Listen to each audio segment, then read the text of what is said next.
Present us, O Lord, in all our doings with thy most gracious favour, and further us with thy continual help, that in all our works begun, continued, and ended in thee, we may glorify thy holy name, and finally by thy mercy attain everlasting life. Amen.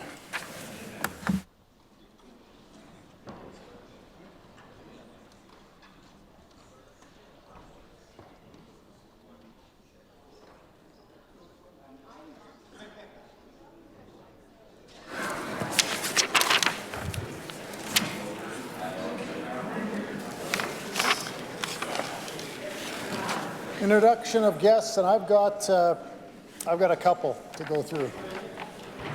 Couple. We'll leave for an extended introduction.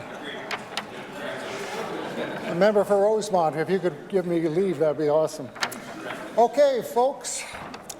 Today I'd like to welcome Crystal Shaw, her mother Trina Shaw, and Kelly McKnight to the legislature. Crystal Shaw started swimming at age 9 as she wanted to get involved in sport to help her muscle development. At age 14, she competed at the Canada Games with the Saskatchewan provincial team, where she won a bronze medal. In 2009, she was a member of Canada's national para-swimming team and competed at the IPC World Championships in Brazil, where she finished by ranking 8th in the world.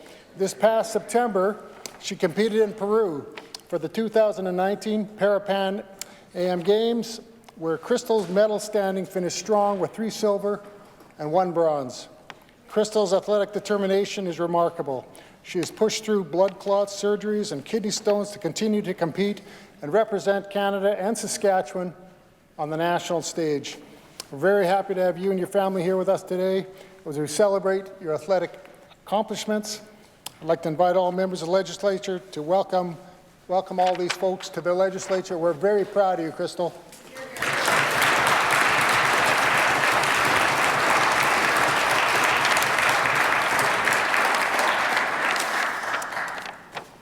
I've also got in the Speaker's Gallery, special guests seated in the gallery participated in the Saskatchewan Book Awards author readings in the Legislative Library over the lunch hour. Author Harold Johnson was there, he had to leave. Author Valerie Kornak, just give us a wave. Author Andrew Slade. Saskatchewan Book Awards representatives, Donna Woloshin, the board chair, is with us. And Cam Teal, excellent. And the legislative librarian, Melissa Bennett. With us, Melissa, excellent. The authors read from their books, which won awards at the Saskatchewan Book Awards Gala early this year in April. Again, thank you so much for being here, and congratulations on your awards.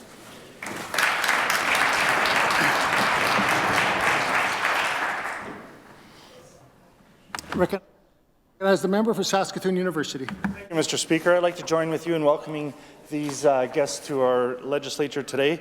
I understand that Harold had to leave, but Valerie and Art, it's great to see you here again today. We listened to some readings from their books at lunchtime today and had an excellent time. It was nice to see Art again. I celebrated with him when he won the Cheryl and Henry Kloppenberg Award this past fall in Saskatoon, and yeah, really good guys, and it was nice to see him again.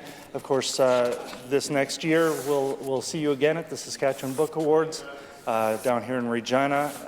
It's proudly supported by Creative Sask, and so I'd like all members to welcome them to their Legislative Assembly. Recognize a member for Saskatoon Centre. Thank you very much, Mr. Speaker. I'd like to echo your introductions, first recognizing Crystal and her outstanding accomplishments and making us all proud here in Saskatchewan. Here, here. Thank you so much for all your work and your effort and coming through and all those things. Thank you so much. I'd also like to recognize the authors that it was a great reading again. I look forward to that, and we all look forward to it every year. It's a wide range of experiences that you bring to the legislature. So thank you so much, Arthur Slade, Valerie Kornak, and Harold Johnson is not here right now. He must have left just minutes ago. But Melissa Bennett, thank you so much for organizing this, and for Campteo and Donna Woloshin for organizing this. So thank you. We look forward to actually reading more of your books, and on behalf of the opposition, we welcome them to their legislature. Thank you. Here, here. Recognize the Minister of Advanced Education. Well, thank you very much, Mr. Speaker. Mr. Speaker, up in the West Gallery, we have a group of grade 10 and 12 students from Campbell Collegiate in my constituency, Mr. Speaker, with Aaron Harlow. So I'm really excited to have the opportunity to sit down and have a chat with you guys following the Assembly today. I would ask all members to join me in welcoming them to their Legislative Assembly.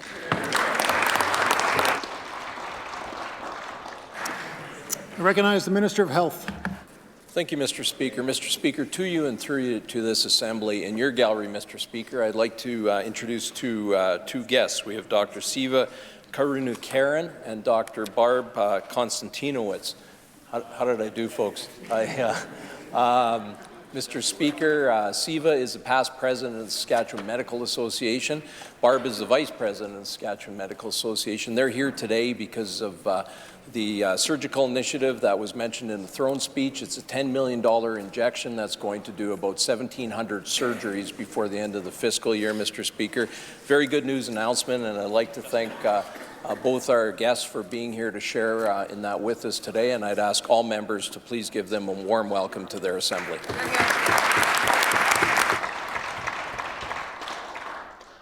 Recognize the Minister of the Environment.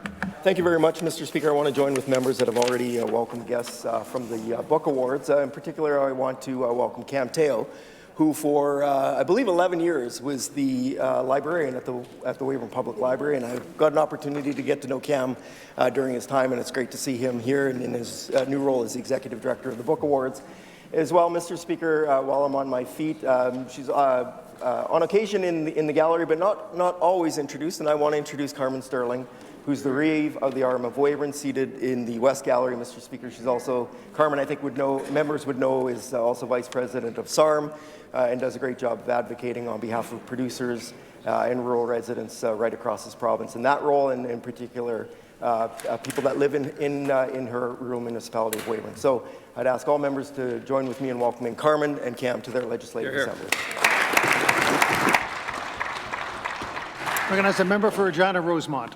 Thank you, Mr. Speaker. It's an honour to join with the Minister to welcome a leader within municipal politics within our province, a leader within SARM, the Reeve of Weyburn, Carmen Sterling, who's here with us here today. I also think Carmen, of course, she represents rural municipalities and her rural municipality in a strong way. I believe this was the last crop that her family just took off this year as well. I think probably it's been a tough harvest, I know, but I know they've been at it for many years, and I'm sure it's a big, it's a big and special time taking that last crop off. So sending care to her and her family, their farm, and thanking her for her leadership in the province. I recognize the Minister of Central Services. Thank you, Mr. Speaker. To you and through you to all members, I'd like to introduce a group of 23 outstanding public service employees seated in the Speaker's Gallery. They're here today to take part in the parliamentary program for the public service.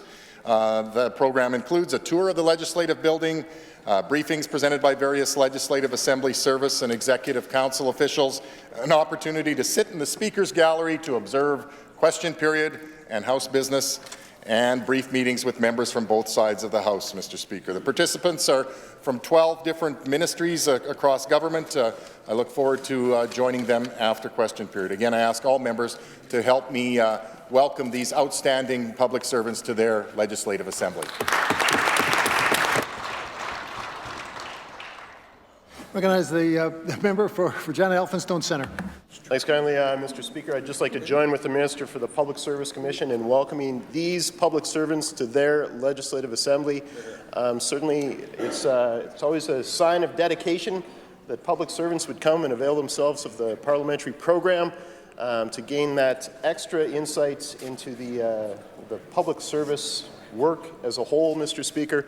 They're to be commended for this, as they are for their work each and every day on behalf of the people of Saskatchewan. So, on behalf of the public service, or on behalf of the official opposition, Mr. Speaker, I'd like to join with the Minister in welcoming these public servants to their Legislative Assembly. Recognize the member for Regina Northeast. Thank you, Mr. Speaker. It's my pleasure to to rise to you and through you to introduce a guest in the East Gallery, Jeff Olson. Jeff is a farmer and rancher from the east central part of Saskatchewan in the Beaver Hills area, so he came a fair ways to be with us today. He's a retired public servant who worked 36 years in the environmental field as a conservation officer, as a wetland specialist with Saskatchewan Environment, and as a watershed planner with the Water Security Agency. He's the co-founder of the Saskatchewan Environmental Alliance, a group of concerned citizens working on innovative solutions to contemporary environmental problems. And he's also the managing director of that group. And they are hosting a conference on agricultural drainage this coming week here in Regina. Jeff holds an environmental professional designation in natural resource management, and he's also the principal of Mind's Eye Consulting, which is involved in watershed management, environmental law enforcement, and present environmental water issues here in Saskatchewan. So it asks the members to join with me in welcoming Jeff to his Legislative Assembly.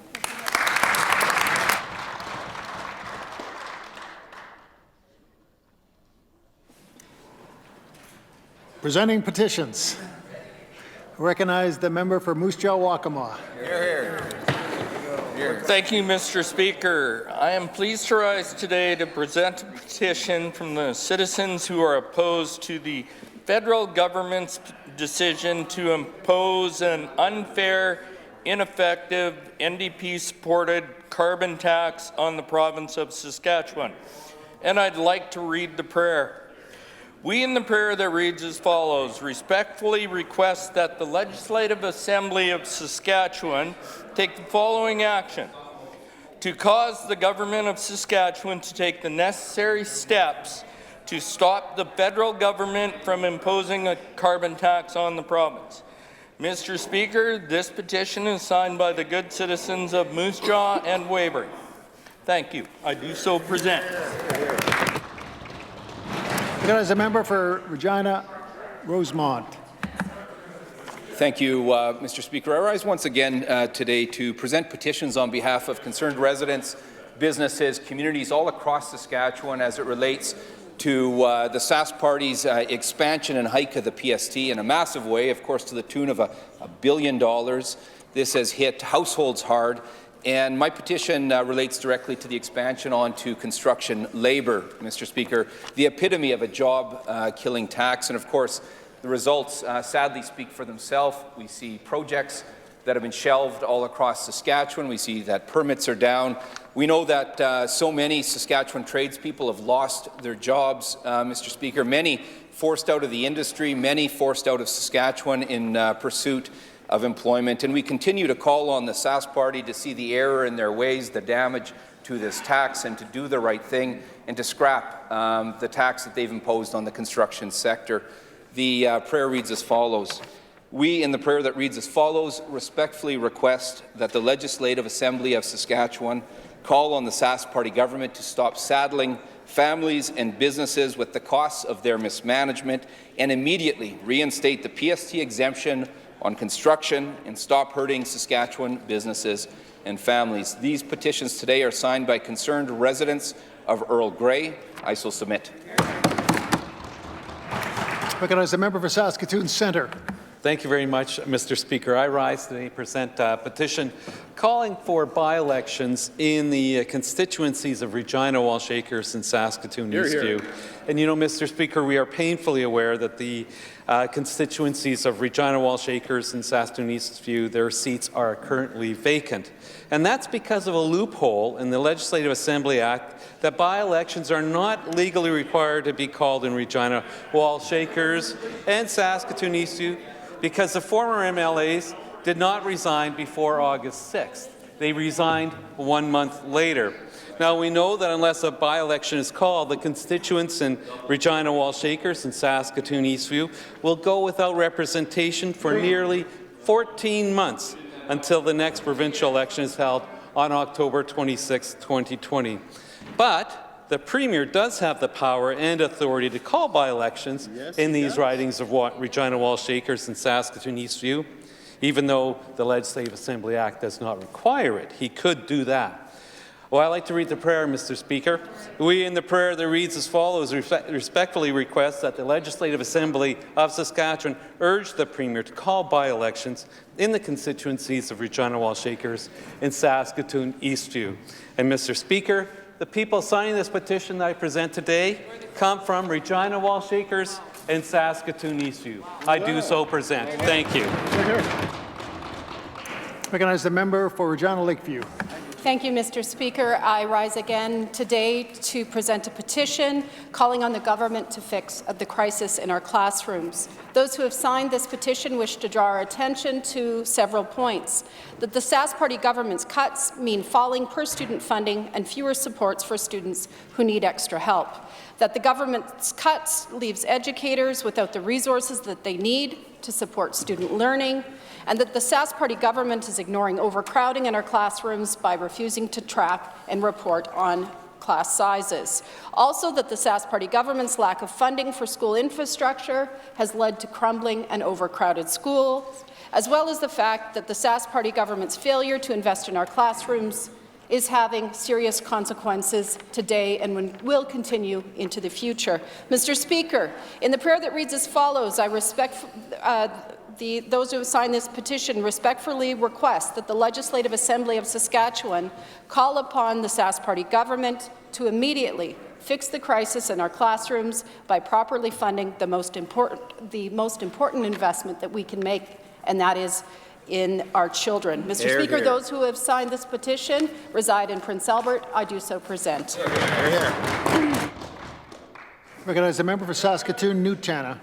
Thank you very much, Mr. Speaker. I'm rising today to present a petition to reinstate and expand SaskPower's net metering program. The people who have signed this petition would like to bring to our attention the following. An unprecedented number of residents want to take part in renewable energy opportunities. The SaskPower net metering program was very, very successful, which caused the SaskPower to shut it down early rather than expanding it. And as a result of the abrupt shutdown of the program, up to 800 jobs will be lost and federal rebate dollars will be left on the table. The government's failure to plan for transition from carbon-intensive economy to a low-carbon economy is short-sighted, detrimental to our economy and our future. Mr. Speaker, I'll read the prayer. We, in the prayer that reads as follows, respectfully request that the Legislative Assembly of Saskatchewan urge the Sask Party government to act to address climate change by restoring the SaskPower net metering program and introducing the Renew Saskatchewan Energy Transition Program. Mr. Speaker, the individuals signing this petition today are from the City of Regina. I so submit. Recognize a member for Saskatoon, Fairview. Thank you, Mr. Speaker. I rise today to present a petition calling for pharmacare for Saskatchewan. I spent a lot of time out on doorsteps in my riding this summer, Mr. Speaker, talking to my constituents and hearing their concerns. And a number of the concerns that were brought forward by my constituents were related to pharmacare and the cost of prescription medications, Mr. Speaker. We know that the cost of prescription drugs is rising, that there's a crunch on a lot of folks who are trying to figure out how they're going to pay for the medications that they need to stay healthy, and many of them are in situations where they're concerned about the fact that they might not be able to keep their houses as a result of the cost of drugs. So it's something we're hearing about loud and clear. We know it's the unfinished business of Medicare, and we have a lot of work to do on this front, Mr. Speaker. These citizens wish to bring to our attention that Canada is the only country with a universal health care system that doesn't include prescription drug coverage, and this oversight results in unnecessary illness and suffering and costs us billions. That over 90% of Canadians agree that we need a national pharmacare program, which makes sense as 1 in 5 Canadians don't fill necessary prescriptions because the medications cost too much. And when we cover essential medications, we improve people's quality of life and save millions in downstream costs. I'd like to read the prayer. We, in the prayer that reads as follows, respectfully request that the Legislative Assembly of Saskatchewan call on the Sask Party government to immediately support the establishment of universal pharmacare for Saskatchewan people and advocate for national pharmacare for all Canadians. Mr. Speaker, this is signed by individuals from Moose Jaw. I do so present. Here.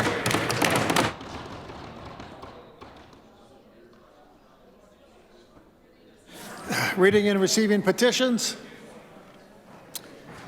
Statements by members. Recognize the member for Athabasca. Thank you very much, Mr. Speaker. When an lacrosse team didn't return from a canoe trip on the night of October 19, 2019, a distraught grandmother, Ruby Jones, called for help. Her grandson was alone in a canoe propelled by a 2-horsepower motor. And while he had informed his family of his destination, he did not return at the expected time. He had no data on his cell and couldn't be contacted. The RCMP were extremely busy that night, and the Canadian Ranger volunteers were contacted to help. After a search which lasted all night, one of the Rangers spotted the canoe on the shore of a river and located the youth, who was safe. The volunteers spent the entire night on the lake searching the bays and the cabins he could have stopped at. It was a windy night, it was snowing, and cold to be out on that lake all night. The Canadian Rangers and the volunteers deserve commendation for this search and all searches that they have spearheaded in the past. Their readiness to step up and help is a true service to our community and region. We want to thank the Canadian Armed Forces for implementing and maintaining this valuable initiative. In particular, I'd like to recognize the people who were out searching all night for the 17-year-old boy. From the Canadian Rangers, Gordon Armenko, Leon Digelat Jr., Barlow Roy, and Jeremy Dial. And we also want to thank our Ranger champion at CFB Edmonton, Warrant Officer James Vogel. Volunteers like Frankie Dial and Lance LaLiberty worked all night, Mr. Speaker. The people who searched the shore areas near the village also assisted from their homes were people like Antoinette Gardner, Violet Dial, and my wife Becky and I. Thankfully, the youth was found safely, but the Rangers deserve great gratitude for their great service. Thank you, Mr. Speaker. Recognize the member for Kindersley. Thank you, Mr. Speaker. Today I rise in my place to highlight a very special constituent of mine. Nancy Kelly, a resident of Kindersley, has been living with Parkinson's disease for over 14 years. Each year, she and her family participate in the Parkinson's Canada Super Walk, a fundraiser in support of Parkinson's research. The money raised from this annual fundraiser goes to further education, advocacy, research, and hopefully one day, Mr. Speaker, a cure. This year, Nancy was the top fundraiser in Saskatchewan. She raised a personal total of $12,000, and most notably, she was the 9th highest individual fundraiser in the country. Across the province of Saskatchewan, over $125,000 was raised. On average, there are 25 people diagnosed with Parkinson's every day. We need to find a cure, Mr. Speaker. Despite her diagnosis, Nancy refuses to let it slow her down, and she is very determined to help others. Nancy facilitates a local support group that meets the second Wednesday of every month at the Kindersley Hospital. Mr. Speaker, I ask members to please join me in congratulating Nancy on her impressive efforts in the battle against Parkinson's disease, and all the best to her going forward on the path to finding a cure. Thank you, Mr. Speaker. Recognize a member for Prince Albert Northcote. Thank you, Mr. Speaker. On October 12th, Prince Albert lost a valued citizen and well-respected psychiatrist, Dr. Mohammed Hussein. Dr. Hussein had practiced in our city for over 40 years. As a mental health counselor in the former Prince Albert Parkland Health Region, I worked with Dr. Hussein. I saw firsthand his compassion and incredible knowledge of psychiatry, especially with children and youth. Dr. Hussein accepted difficult child psychiatry cases from across Saskatchewan and Alberta. He had an incredibly heavy caseload, but never complained or turned anyone away. Dr. Hussein also volunteered a great deal and donated time and money to many events and organizations in our community. He was also a recipient of the Lifetime Achievement Award in 2009 at the Prince Albert Parkland Regional Health Authority Health Excellence Award. Dr. Hussein founded Prince Albert's first mosque and paid for operating costs every month himself, refusing donations.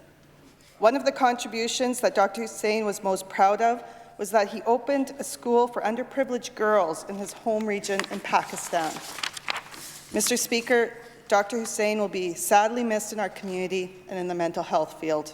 I ask that all members join with me in acknowledging Dr. Hussein's many contributions to psychiatry in Prince Albert and in passing on our condolences to his wife, Dr. Chaudhry, his family, friends, and colleagues. Thank you. Recognize the member for Weyburn Big Muddy. Thank you, Mr. Speaker. Mr. Speaker, this summer, 3 Saskatchewan families were presented the Saskatchewan Livestock Association's 2019 Honour Scroll Award for their contributions to the industry. The first recipients, Helgi and Candice Bai, own and operate Bai Livestock in Regina. Helgi has served as the Charlet International President, and Candice is currently the Acting Secretary. They've traveled frequently promoting the Canadian livestock industry around the globe. Keith and Linda Kaufman are constituents of mine from Ceylon. Since 1990, they have owned and operated Southview Ranch, which specializes in purebred Angus cattle. Mr. Speaker, the Kaufmans have been representatives on many cattle associations and in 2000 started Borderline Feeders, a feedlot south of Ceylon. And finally, Mr. Speaker, the third family you could say is a household name. Linda Stewart and her husband, the member from Lumsden Moors, have been farming in the RM of Penn since the mid-1970s. Their community efforts extend far past farming as they both are active within their community, serving on many local boards and committees. As you know, Mr. Speaker, the member is a passionate advocate for Saskatchewan's agriculture industry.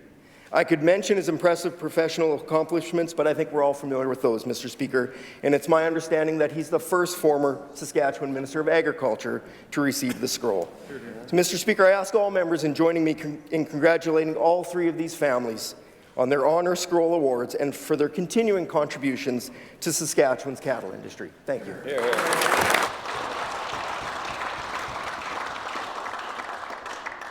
Recognize the member for Saskatoon Churchill Wildwood. Thank you, Mr. Speaker. October is Breast Cancer Awareness Month. Breast cancer is the most commonly diagnosed form of cancer in Saskatchewan women. In any given year, more than 700 new cases are diagnosed in our province.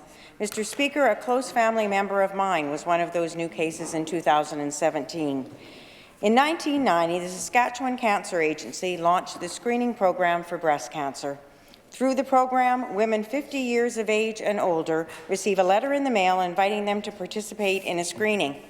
Mammograms are offered in Regina and Saskatoon, as well as at satellite sites in Lloydminster, Moose Jaw, North Battleford, Prince Albert, Swift Current, and Yorkton.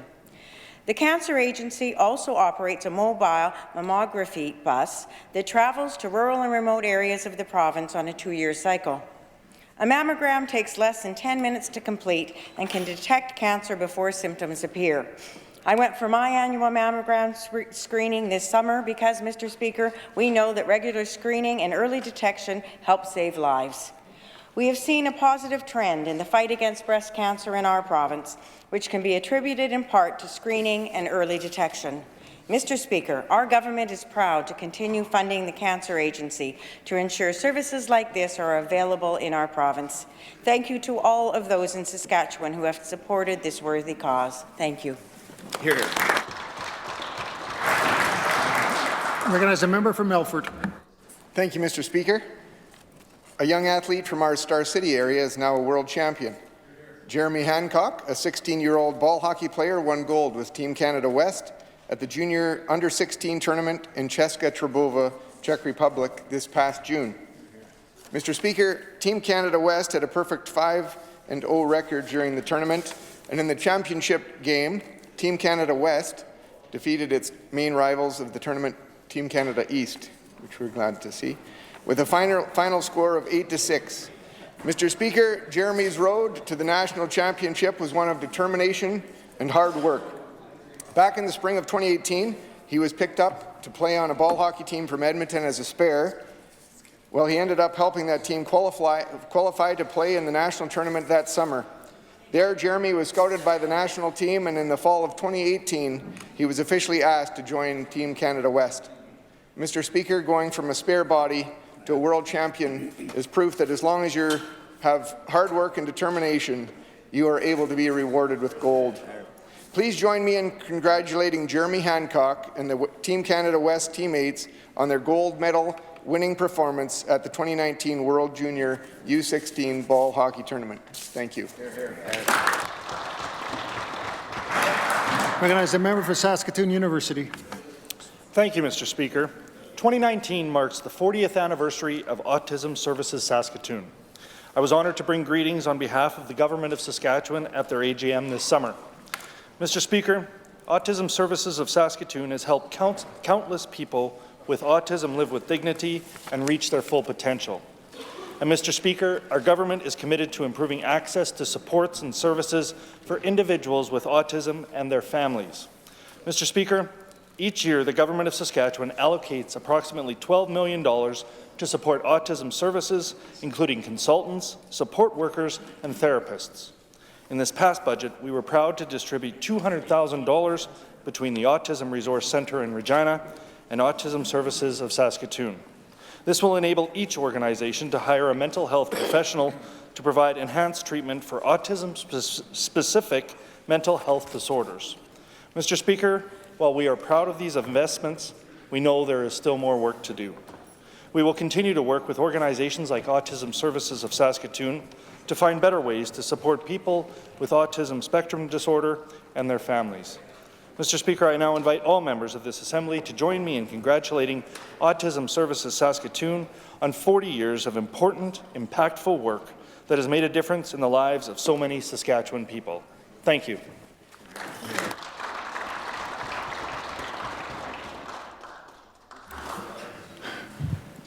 Question period. I recognize the Leader of the Opposition. Thank you, Mr. Speaker. The Minister of Health has said that hallway medicine is unacceptable, which is strange because under his watch, it's become the standard of care. Now, Mr. Speaker, we have hospital staff telling us that we have spaces in our hallways that are being designated as rooms. Wow. At Regina General Hospital, we're told that emergency rooms number 29, 30, and 31 are not rooms. They're spaces in the hall to which they've attached numbers on the wall. Mr. Speaker, if the minister believes, as we do, that hallway medicine is unacceptable, will the Premier tell us how, under his government, it's become the norm? I recognize the Minister of Health. Thank you, Mr. Speaker. Mr. Speaker, as we've discussed in this floor of the Assembly, this is a very serious issue that we're dealing with right now in the province. All provinces are dealing with this issue, Mr. Speaker. We've taken steps to attempt to rectify it. We've opened 24 more beds in Regina, Mr. Speaker, which we believe should help flow emergency room into hospitals. Mr. Speaker, this is a complex issue that involves discharging patients appropriately. Again, all provinces are grappling with this. We've also announced a capital project in Saskatoon. 36 new medicine beds will be opened there, Mr. Speaker, which we think will help. We're also committed to our connected care strategy, Mr. Speaker. We have community health centres that have been opened, including one that my colleague, the Minister of Rural and Remote Health, was at, an opening in Regina, 4 Directions. In north central Regina earlier this week. Mr. Speaker, our accountable care units have been showing some success around or in Saskatoon and Regina. Mr. Speaker, we know there's much more work to do, and this is a serious issue. Recognize the Leader of the Opposition. Thank you, Mr. Speaker. Those added rooms at Pasqua were added 3 years ago to little effect, and we know that the numbers in Saskatchewan are among the worst in the country. Manitoba is the only one that's worse in Western Canada, and they're continuing to get worse under this minister's watch. Mr. Speaker, emergency rooms are the canary in the coal mine of the problems in our health system as a whole. And we've seen no meaningful action on primary care reform or prevention. We've seen no effective action to make sure that patients aren't stuck in hospital, that they're appropriately placed in long-term care or able to get home with home care. And we've seen no action at all in addressing the crystal meth crisis that is driving up volume in our emergency rooms. Mr. Speaker, if the Premier agrees that hallway medicine is unacceptable, why is he taking no action to address the root causes of emergency overcrowding and long wait times? Hear, hear. Recognize the Minister of Health. Mr. Speaker, the Saskatchewan Health Authority is working extremely hard along with the ministry to address this, the pressures that the member opposite is referencing. Mr. Speaker, we recognize how serious this issue is. When he talks about getting to the root causes of it, he mentions the crystal meth crisis. Mr. Speaker, we understand the whole issue around mental health and addictions. We addressed many of them in the budget this past spring, Mr. Speaker, to To his point, we've announced an RFP for 75 new residential support beds for individuals with intensive mental health needs. On the addiction side, just recently an RFP went out for 50 new pre- and post-addiction treatment beds. We've already announced and opened more addictions treatment beds in Indian Head, in Calder Centre. Mr. Speaker, we know this is just a tremendous problem right across the country, both crystal meth and opioids. Mr. Speaker, we're making every effort to address that.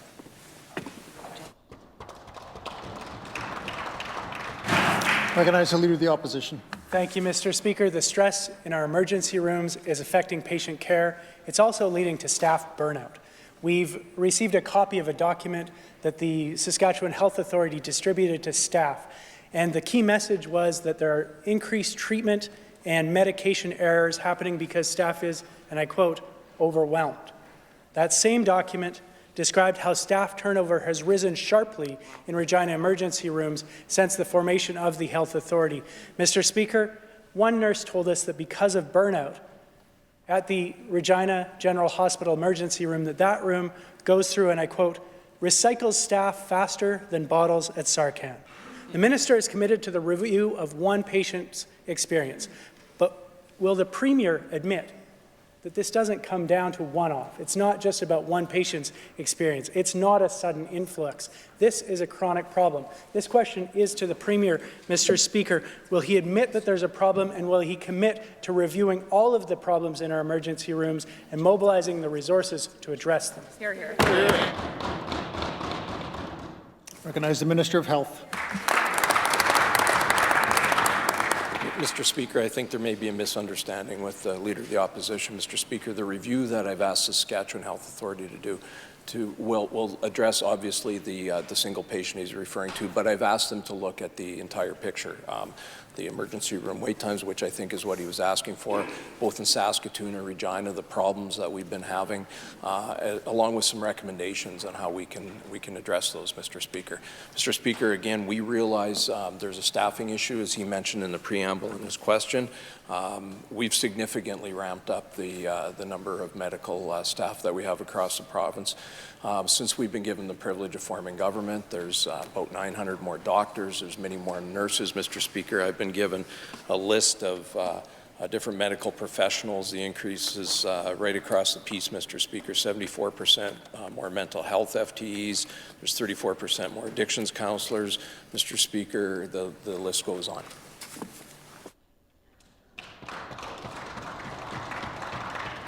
Recognize the member for Saskatoon Fairview.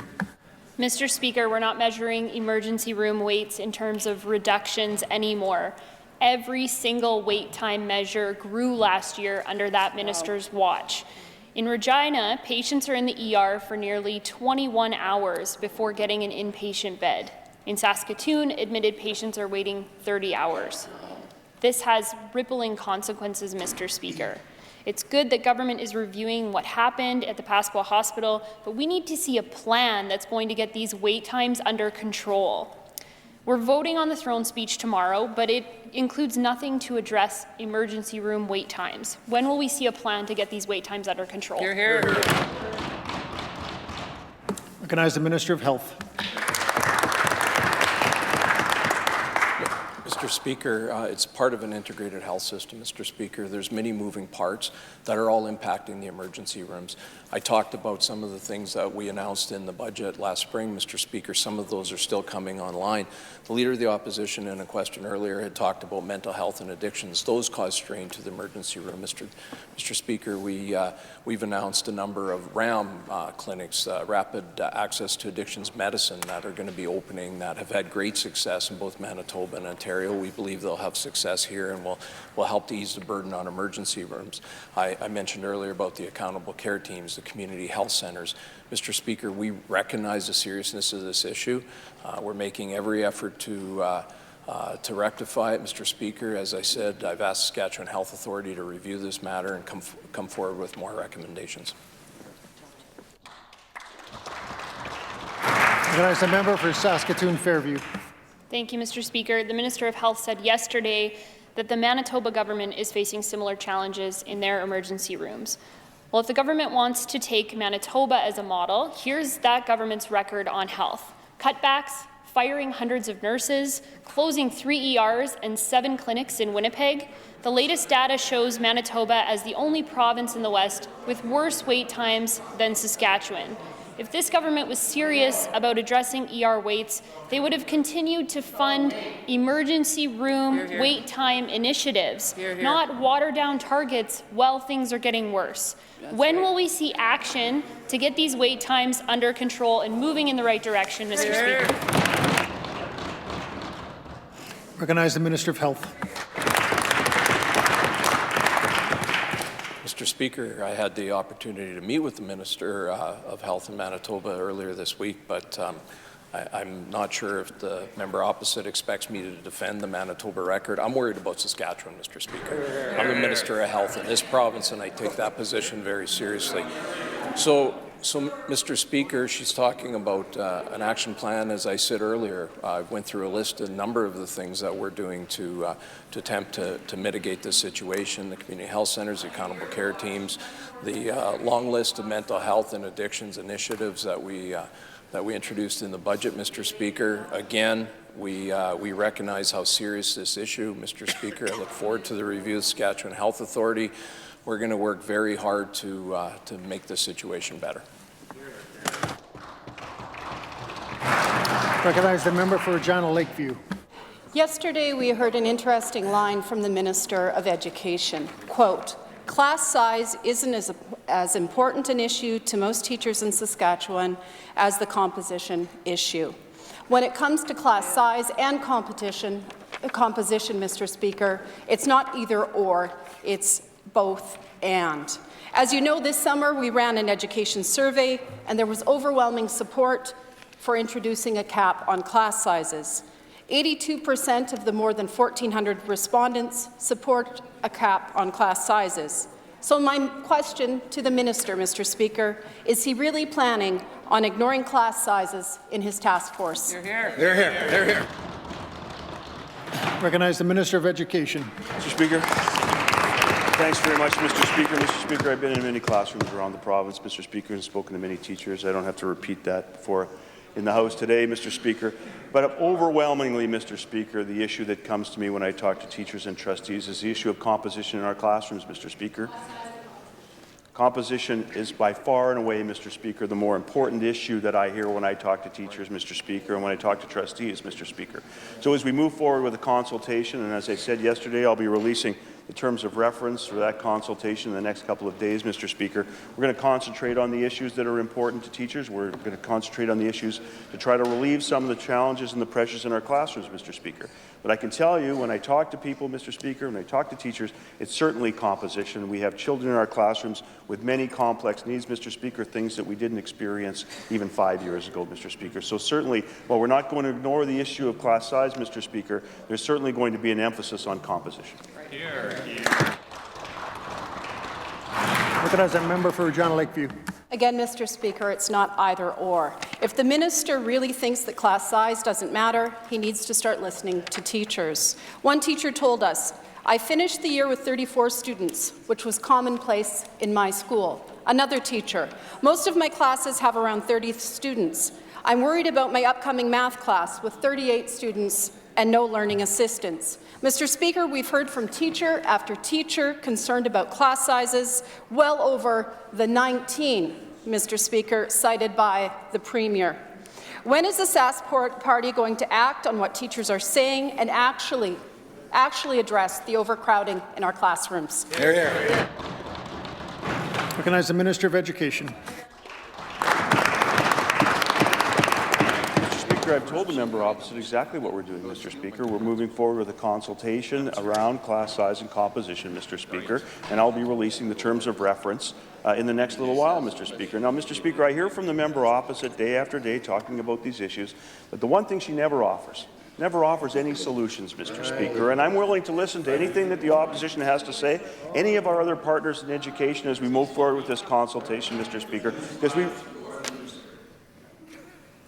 Mr. Speaker, we realize that there's some challenges in our classrooms, Mr. Speaker. And far from being a crisis, Mr. Speaker, we understand that there are some challenges, and we plan to address them, Mr. Speaker, ensuring that our children in our classrooms, Mr. Speaker, have the best educational opportunity that they can, Mr. Speaker, and we're going to see that that happens. Recognize the member for Regina Lakeview. Mr. Speaker, we are happy to talk about solutions after that minister acknowledges the extent of the problem in our classrooms. Every teacher will tell you that class composition and size matter. You don't need an education degree to understand that students can't reach their full potential when teachers are overburdened. 70% of the teachers that responded to our survey admitted that 5 or more of their students in their classrooms needed additional supports that they currently are not receiving. 77% say there are 5 or more students of EAs, Mr. Speaker, 5 or more students in their classes who require additional supports, but they are not receiving them. When will the minister admit that class size is an important issue and composition as well, and come forward with a plan to adequately resource our classrooms? I'm glad you think it's funny. Recognize the Minister of Education. Mr. Speaker, the member stands on her feet. The member stands on her feet and cites 2 examples where composition was her challenge, Mr. Speaker, and that's exactly what we're saying. We're not dismissing the fact that class size. We're not suggesting, Mr. Speaker, that class size isn't an issue with teachers around this province, Mr. Speaker, but we're certainly acknowledging the fact that class composition is one of those factors, Mr. Speaker, and as we move forward with our consultation, Mr. Speaker, and as I said, we're going to be doing that very, very quickly. We're going to have those conversations with people. We're going to understand what the answers are to these problems. I've spent the last almost 2 years, Mr. Speaker, understanding what the challenges are in the classrooms of this province, and they're unique. From class to class, from school to school, from division to division, Mr. Speaker. This is a very complex issue, Mr. Speaker. It involves a conversation with many people in our sector, Mr. Speaker, not just teachers, but trustees and parents, and we're engaging with a parental engagement as we speak, Mr. Speaker. And so as we bring all these people together, we're actually going to try to find some solutions and some paths forward on these very difficult issues, Mr. Speaker. But for the member just to stand up and say it's just that simple, it's not.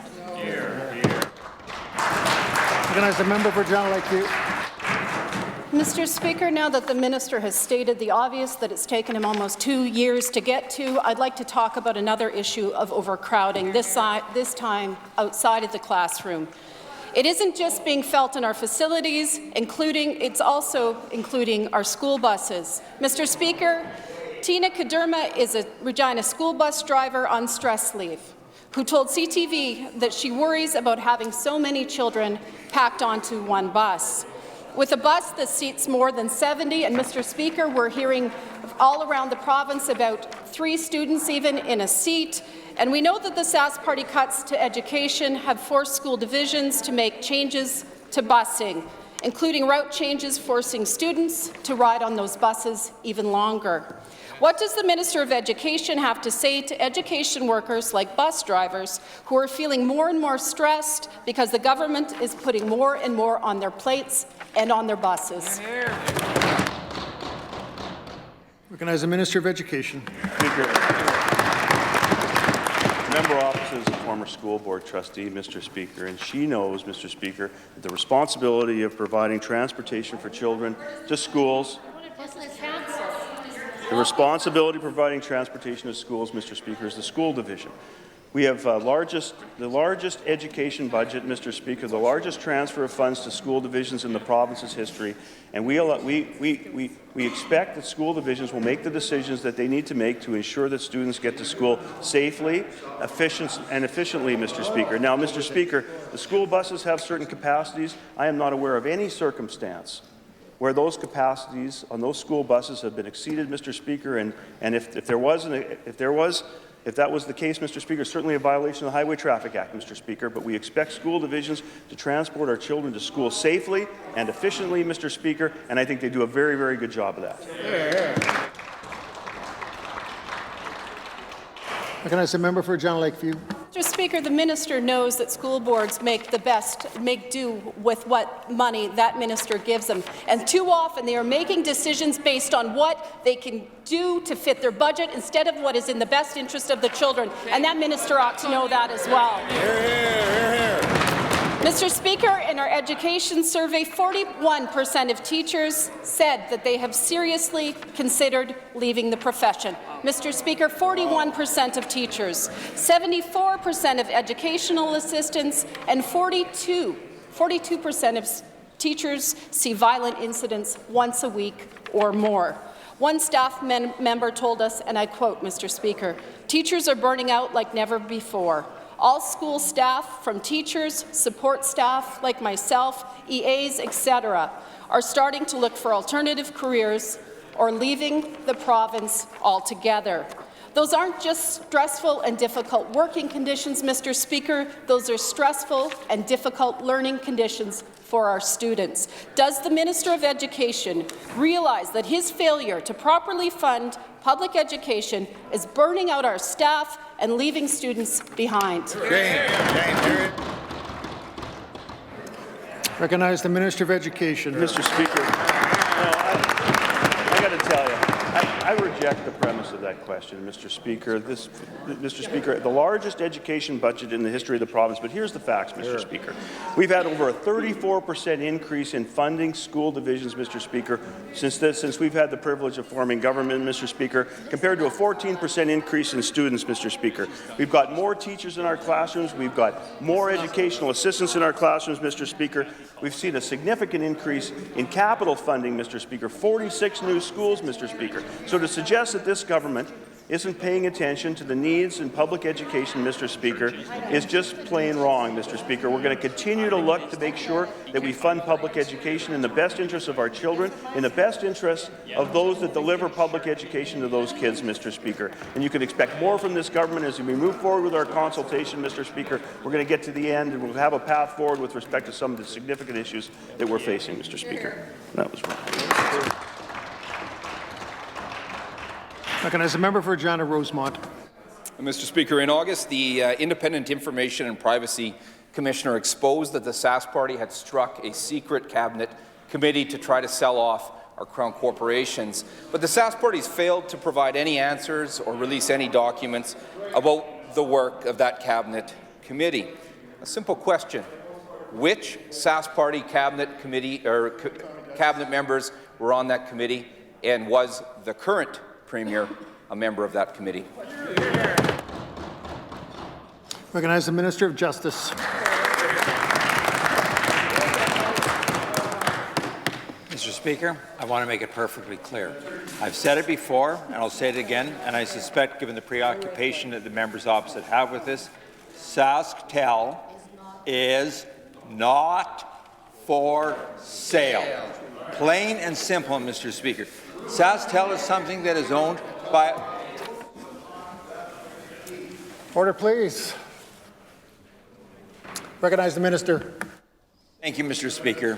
Plain and simple, SaskTel is not for sale. It is an asset that is owned by all of the citizens of this province. It is something the citizens of this province value and respect. It is something that gives them a great deal of service by way of SaskTel Max, Secure Tech, Direct West, and a variety of other services that come directly for them. Mr. Speaker, I'd like to say this about SaskTel. In 2017, well, the members opposite don't want to learn about SaskTel. I'll be glad to sit down and take my place, Mr. Speaker. 2017, they committed $4.2 million to expand high-speed fusion internet to an additional 34 rural sites. They're adding towers, Mr. Speaker. If they've got more questions, I have more answers. There we go. And as a member for Regina Rosemont. Mr. Speaker, I'll make it real simple. Who was on this committee? And was this Premier a member? I recognize the Minister of Justice. Mr. Speaker, we are now approaching phase 2 of that project. We are doing small community towers to expand internet and cell phone coverage. We are adding 103 such towers. We have completed 70 of those. We're also adding large tower sites. The large tower sites will cover a large geographic area, 15 to 20 miles in diameter.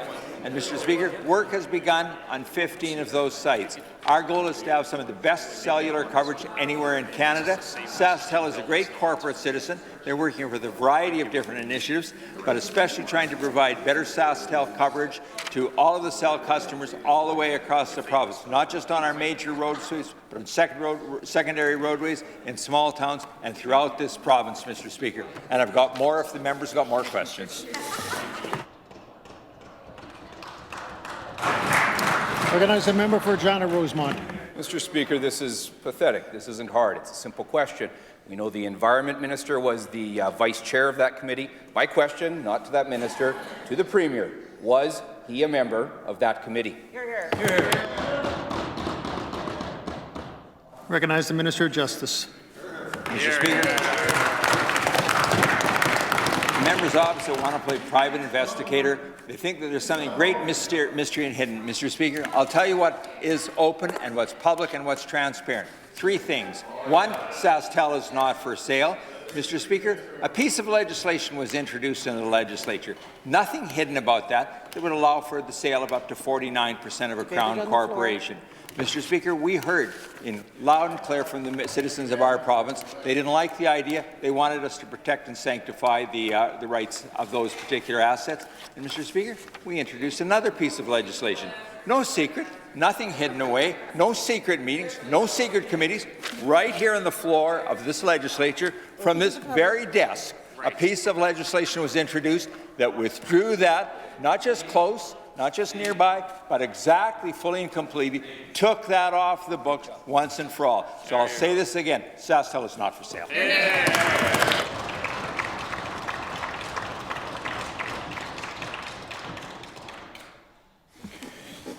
Ministerial statements.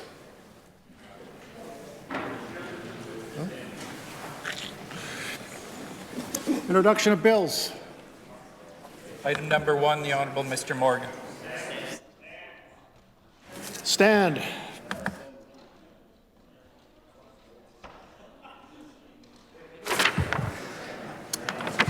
Presenting reports by standing in special committees. Orders of the day. Order, third day, response to the throne speech moved by Mr. Dotremont, second by Ms. Ross, and the amendment moved by Ms. Saar, second by Ms. Sproul. Mr. Francis is the floor.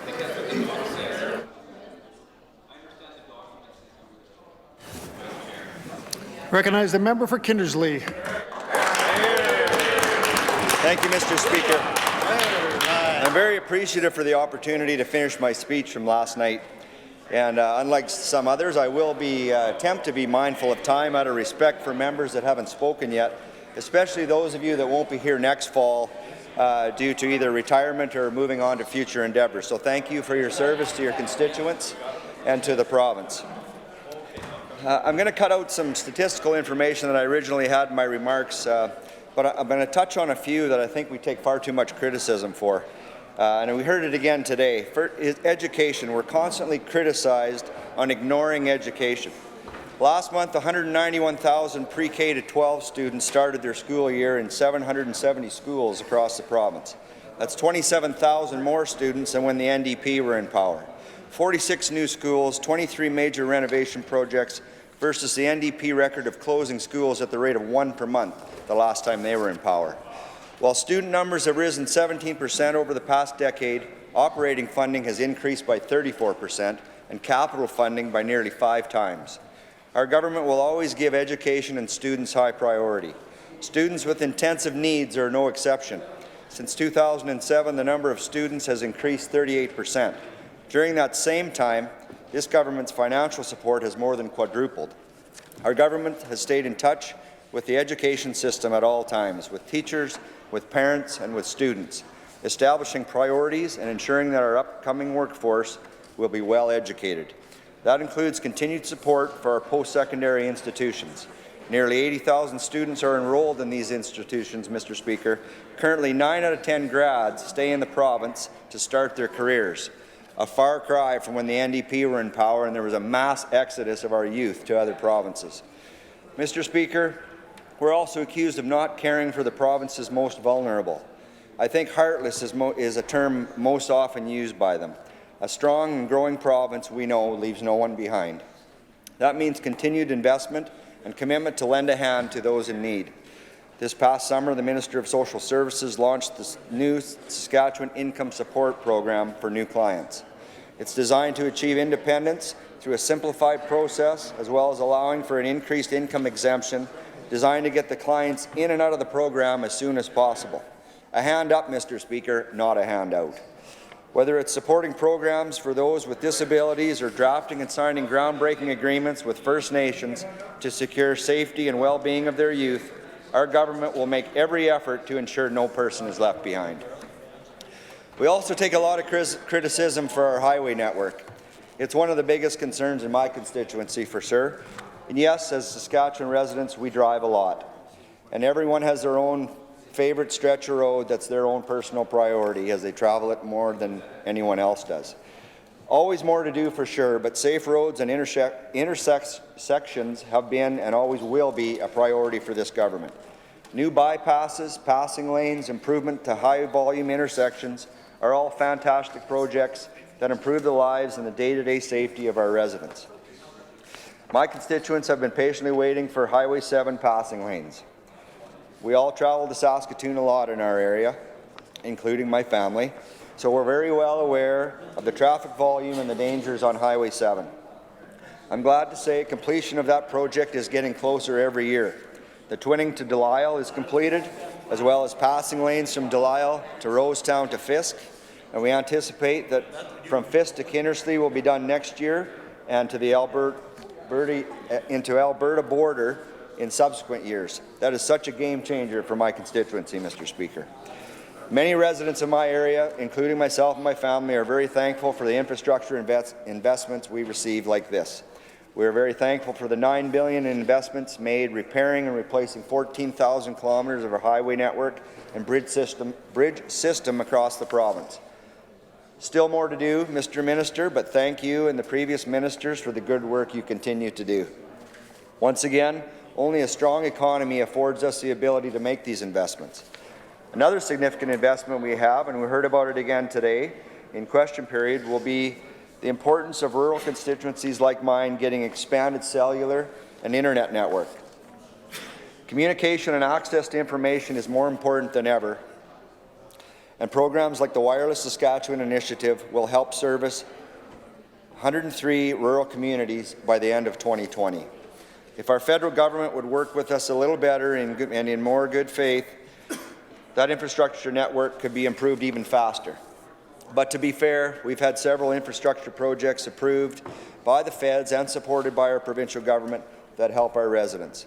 Communities like Kindersley, Eston, Kerrobert have all received federal funding for water and wastewater projects that in all likelihood would not be feasible otherwise. To conclude, we need to continue to have vision. We need to prepare and strive for great things as outlined in the throne speech. Status quo was the NDP mandate for decades, and that's the fundamental difference between us and the members opposite. The members on this side aren't interested in the equal sharing of misery preferred by the left. We want to ensure there is opportunity for all who seek and make this province their home. As our Minister of Advanced Education mentioned, we need to have aspirations. We need hope for better things for every generation. 12 years ago, there were aspirations and dreams. A dream for a new Sask hospital in the Battlefords. No longer a dream, a reality, Mr. Speaker. A dream for a new children's hospital in Saskatoon. No longer a dream, Mr. Speaker, a reality. A dream of a population of 1.1 million or more, a reality. More doctors, more nurses, more schools, students and teachers, lower taxes, more police officers, more care homes, better and safer highways, more funding for municipalities, better post-secondary education. It all stops and starts with a strong economy, Mr. Speaker. Strong economies and sound governance make dreams and aspirations become realities. This government will continue to aspire and work to keep the economy and province moving forward. I proudly support the speech from the throne, and I reject the opposition's proposed amendment. Thank you, Mr. Speaker.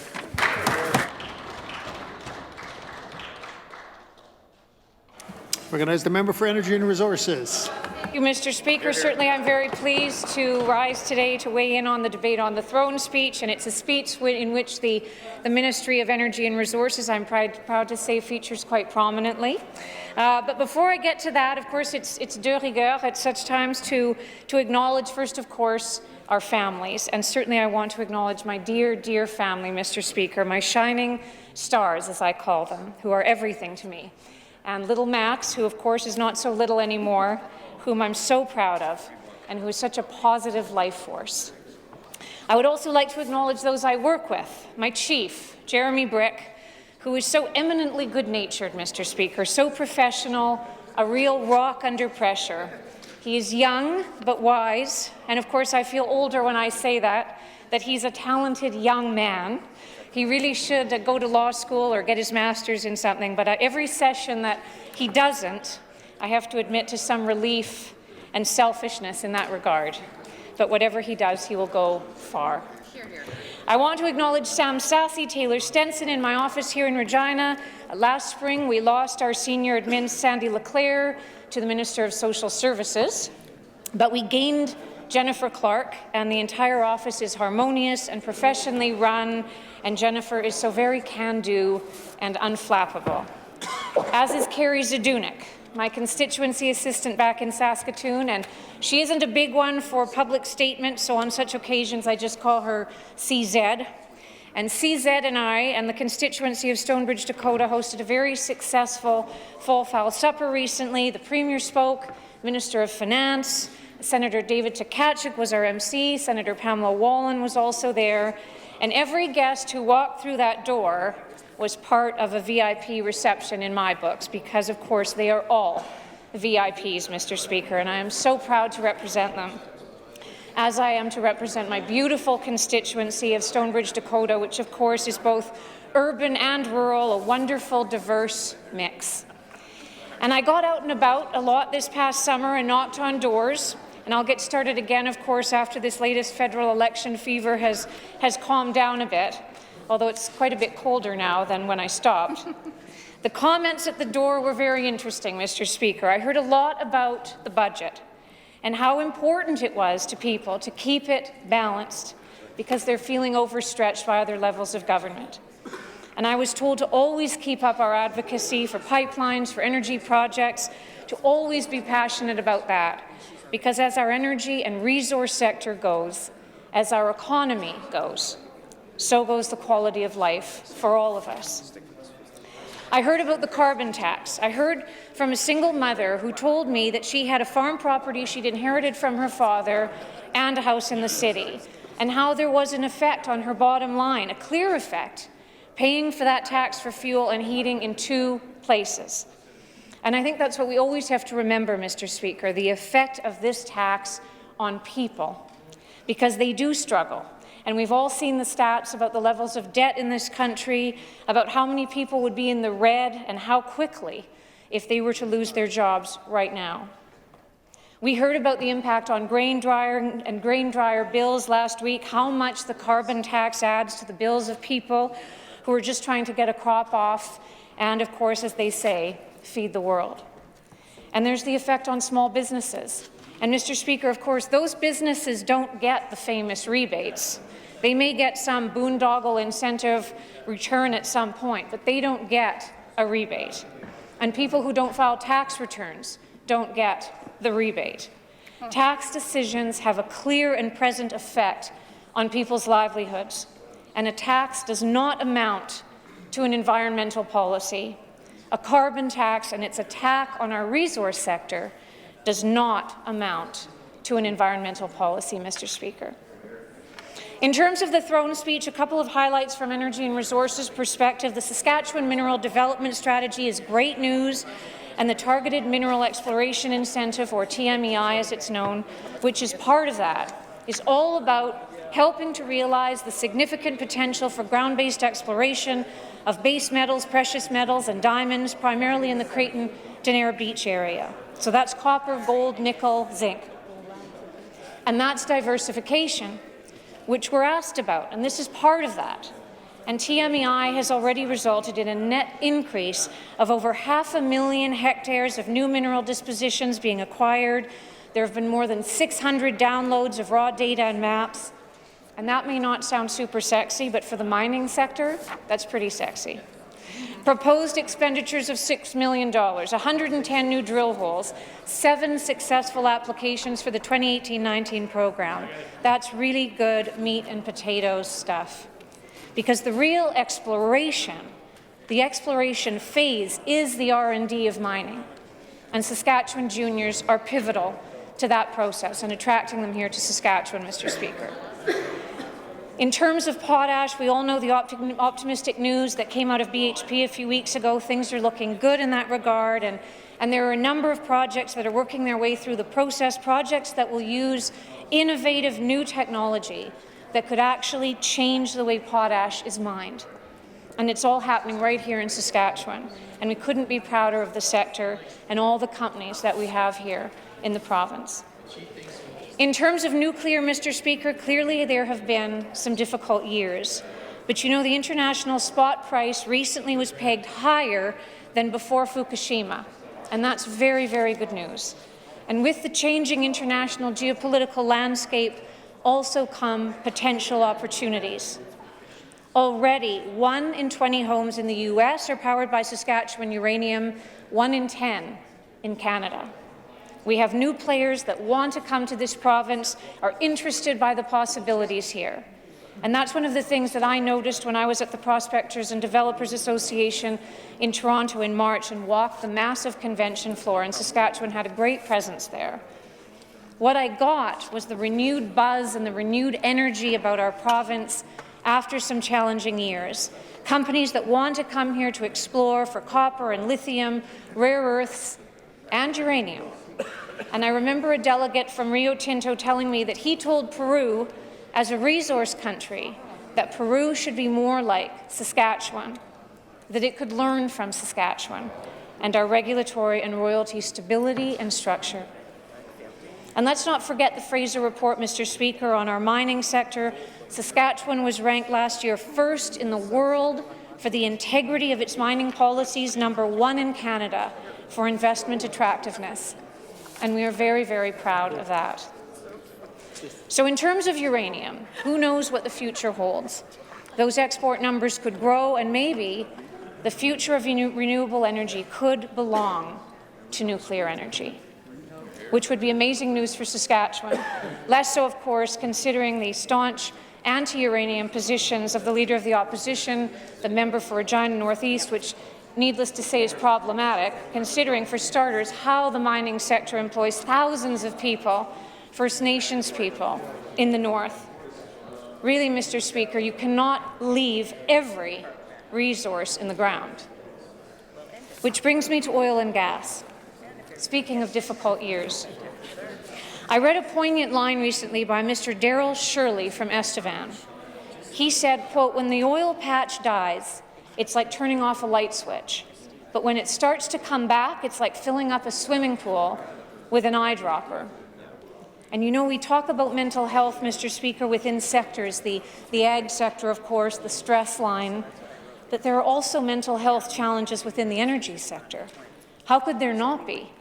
To be so under attack, so mocked in so many quarters, held in contempt, dismissed, and dismissed with glib, facile alternatives. Any energy workers will all get miraculously, they'll seamlessly find jobs in the renewable energy sector. Please. I sometimes think of Gilles Duceppe in this regard. Remember him? The former Bloc leader. And he once did a very noble thing. He went to a cheese factory out east somewhere, and he put on a hairnet, because that's what the workers who worked at that factory wore. And he was mocked for that. He was lampooned. He looked stupid. And he said, "If you say I look stupid, you're saying that about every worker in this factory, because this is what they wear." And I thought of that when I saw the tweet by Jerry Butts trying to shame Andrew Scheer for shaking hands with an energy worker who was wearing a yellow Visi vest, which is just what that worker happened to be wearing to work on that day when he met Andrew Scheer.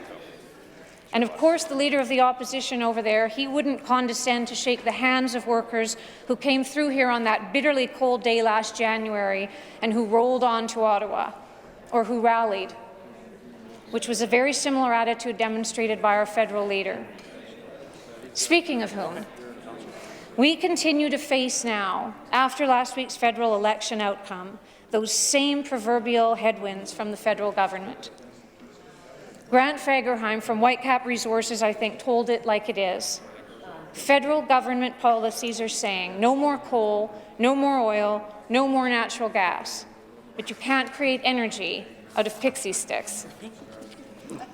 In other words, transition all you like, but keep it in the ground isn't going to cut it when it's minus 45. And after the election last week, some pundits said on TV, well, what do you want from the federal government? They bought the darn pipeline. But of course, they only bought a darn pipeline because death by 1,000 processes had driven Kinder Morgan out. Otherwise, they wouldn't have had to. And that same academic who spoke about the darn pipeline, he didn't mention how the federal government killed Energy East and Northern Gateway and imposed Bill C-69 and C-48, which, if we're talking about national unity, Mr. Speaker, is so absolutely divisive, Bill C-48, that from northern BC ports, Western Canadian companies can't export their product to international markets, even though loading and offloading LNG is fine. And even though anti-human rights countries such as Venezuela, Nigeria, Saudi Arabia, they're still perfectly okay to sail up the St. Lawrence and offload their oil in the ports of Quebec and Montreal. What country does that to itself? And it's the lip service. It's the lip service that is such a fundamental part of the problem. The attitude of, on the one hand, nominally supporting the energy sector, that lip service, but nevertheless allowing for the oil baron rhetoric to creep in. The member for Regina-Rosemont was all gung-ho yesterday evening about the importance of the energy sector. But back a few years ago, he was against Northern Gateway, which means, by extension, he was for Bill C-48, because Bill C-48 kills any and all future manifestations of Northern Gateway. And comments and positions such as that, taken together one by one over time, have collective consequences. And are we to interpret the member for Regina-Rosemont's pro-energy comments as going fundamentally and formally against his leader's positions on oil, on uranium, on coal? Because that's got to be awkward. I mean, that's what you call a rift. Because some of the members over there, as opposed to the woke member for Regina Northeast and the Leader of the Opposition himself, they are actually pro-resource and pro-resource sector. So that's a very delicate dance, Mr. Speaker, and a very damaging one for our sectors here in Saskatchewan. And in terms of energy policy, I simply must address the strange fixation or fiction perpetrated by a number of the members over there on inches of pipe.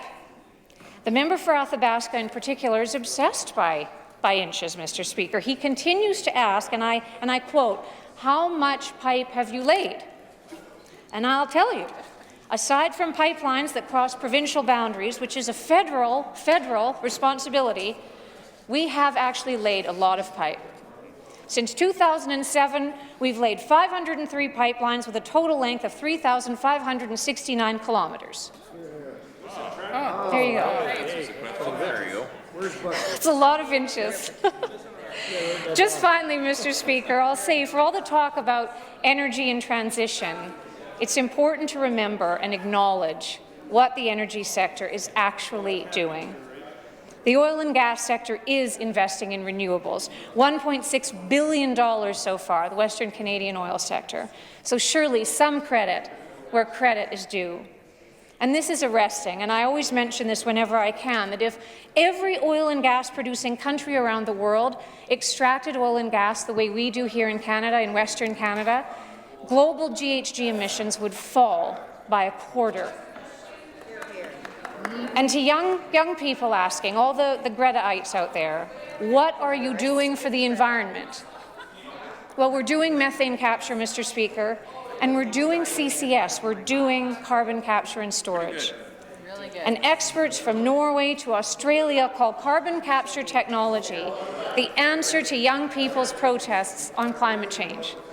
The European Union, the G7, G20, they're all integrating CCS into major policy statements, and those members over there mock it. Yesterday evening, the member for Regina-Rosemont stood in solidarity with the workers in Coronach, in Estevan. So doesn't he agree then with the Brotherhood of Boilermakers that CCS can make coal communities viable and sustainable? I also wish that I could remind the young people who protest and remind Greta Thunberg how fossil fuels have lifted so many millions of people out of poverty. And here in Canada, our Indigenous partners can be a major part of that, and the Indigenous communities who want energy and want pipelines. Where does leave it in the ground leave them? Energy, Canadian energy, is nothing short of an issue of national unity, Mr. Speaker, and I think that the federal election has reminded us, if we needed reminding, of that, which is why the Premier's vision is so important for a new Canadian deal on what our national unity means. Because as the economy goes across this country, so go all of us. To stand up for Saskatchewan and its workers, that isn't negative. That is what is expected of us, of all provinces, of all premiers, of this Premier, for positive energy, which is why we'll be supporting the throne speech, Mr. Speaker, and not supporting the amendment.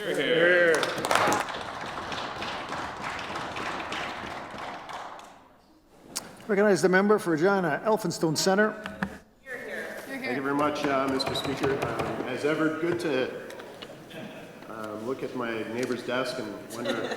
Lights are on, nobody's home, but here we go. Very good.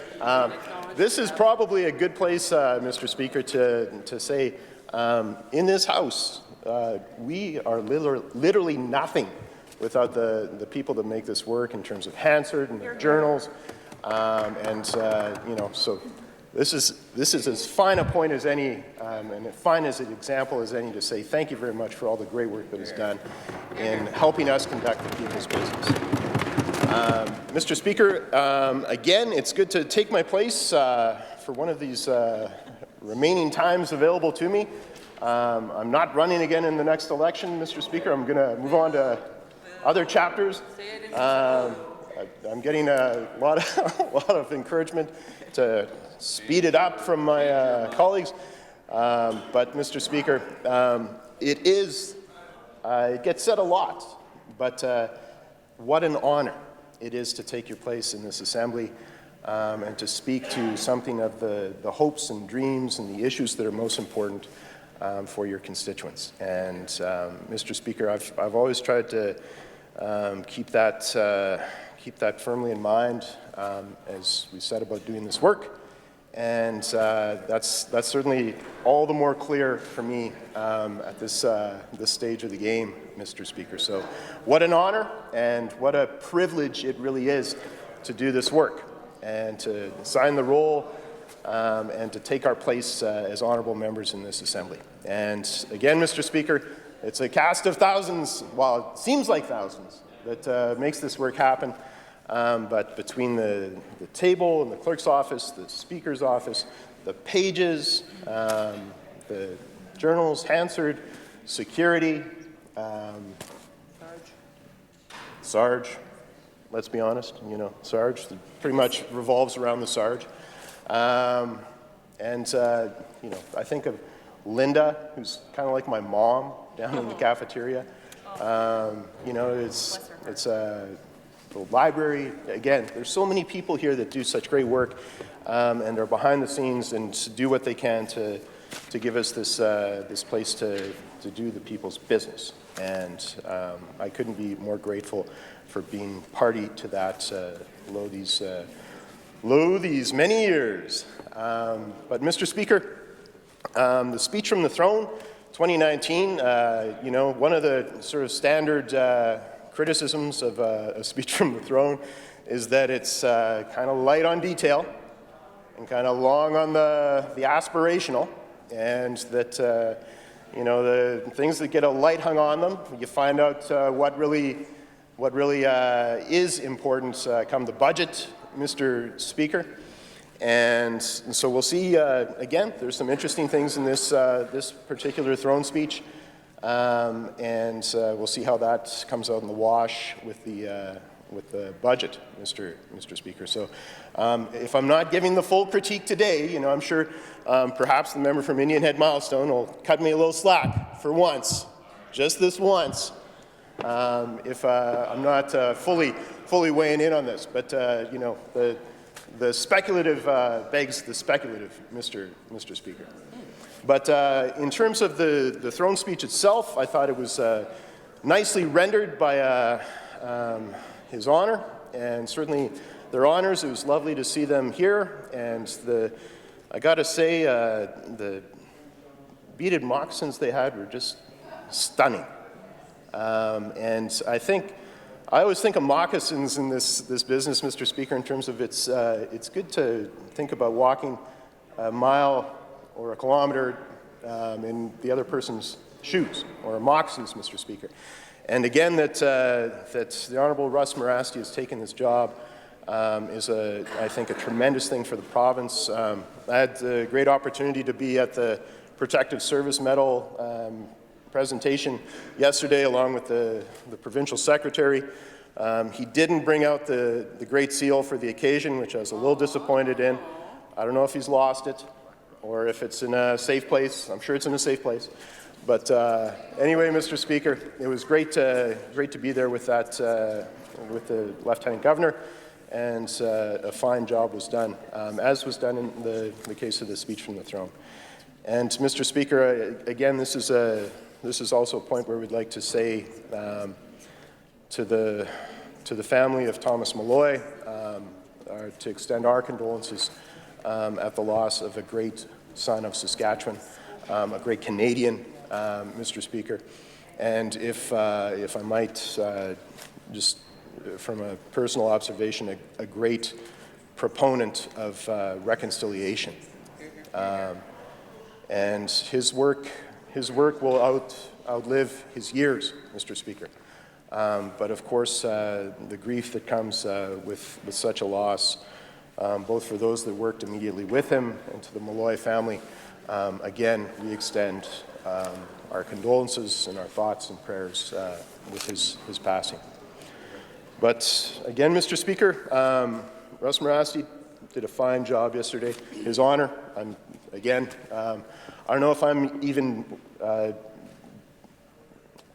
when it comes to the honorifics, Mr. Speaker, you'll forgive me, I mean well, but I don't always get them right. But certainly the Lieutenant Governor did a fine job. And I also want to say, in terms of, and we'll get to the speech quickly, Mr. Speaker, but I want to pay a compliment to yourself for yet another round of excellent spiritual leadership that was provided by Rabbi Jeremy Parnes and by Elder Harry Francis. And certainly those are two individuals that I've had the great privilege of knowing and observing on a personal basis, Mr. Speaker, and know a little bit about the great work that they do in so many walks of the Saskatchewan life. And again,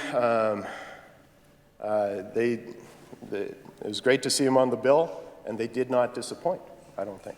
I thought they lifted up our eyes to beyond the horizon to that better Saskatchewan that such an occasion should have us all thinking about, Mr. Speaker, and what we can do to make that happen.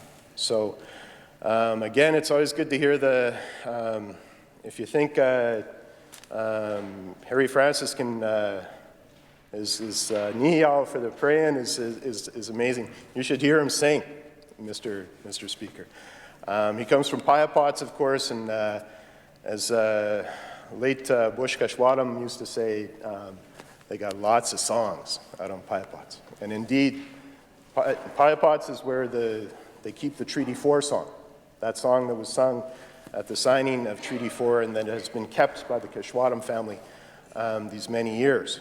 And Harry is very much a part of that very proud and vital tradition. And it was so wonderful to see him here today, or here that day at his Legislative Assembly. So, Mr. Speaker, in terms of the throne speech itself, I thought the Lieutenant Governor did an admirable job with the hand he was dealt to play. But I don't know if it's the yawn scale, is that a thing? But there seemed to be a lot of yawning going on the government side, Mr. Speaker, when it came to the throne speech. And, you know, it's, I'm not saying that you always got to be a self-starter in this business or that you got to be throwing your own parade all the time. And sometimes when the Kool-Aid chugging gets going over there, it's a little much to take, Mr. Speaker, but, you know, it's your throne speech. Like get behind it, Mr. Speaker. So that was kind of interesting. And I don't know if it's like, you know, people have been up past their bedtimes or, you know, they're just shining their shoes or what was going on, but Mr. Speaker, you'd think that there'd be a little more enthusiasm on offer for the throne speech, but not so. The throne speech itself, Mr. Speaker, again, there's some fine things. Mr. Speaker, I hear my friend from Martinsville chiming in, and I say that without a hint of irony. I consider her a friend. And, Mr. Speaker, when you think about the member from Moosomin as well, I'm always open to heckles about a swinging bridge in Wolseley or something. But, and Jean, and pardon me, the member from Dudney Gardner. So too many friends to count at this juncture, Mr. Speaker. I'm a lucky guy is what I am. And Mr. Speaker,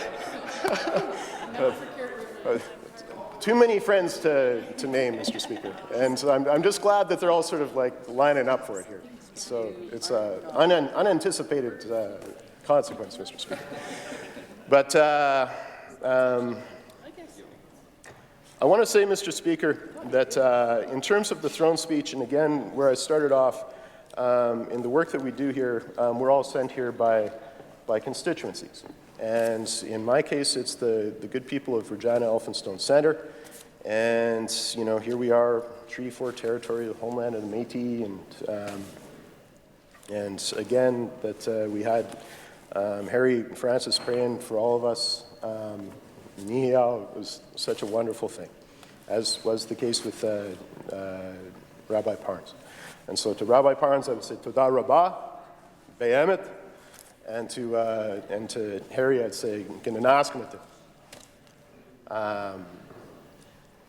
So with the throne speech, Mr. Speaker, how that responds to what's important to an individual in Regina Elphinstone Centre, and how that interplays with the work that's being done.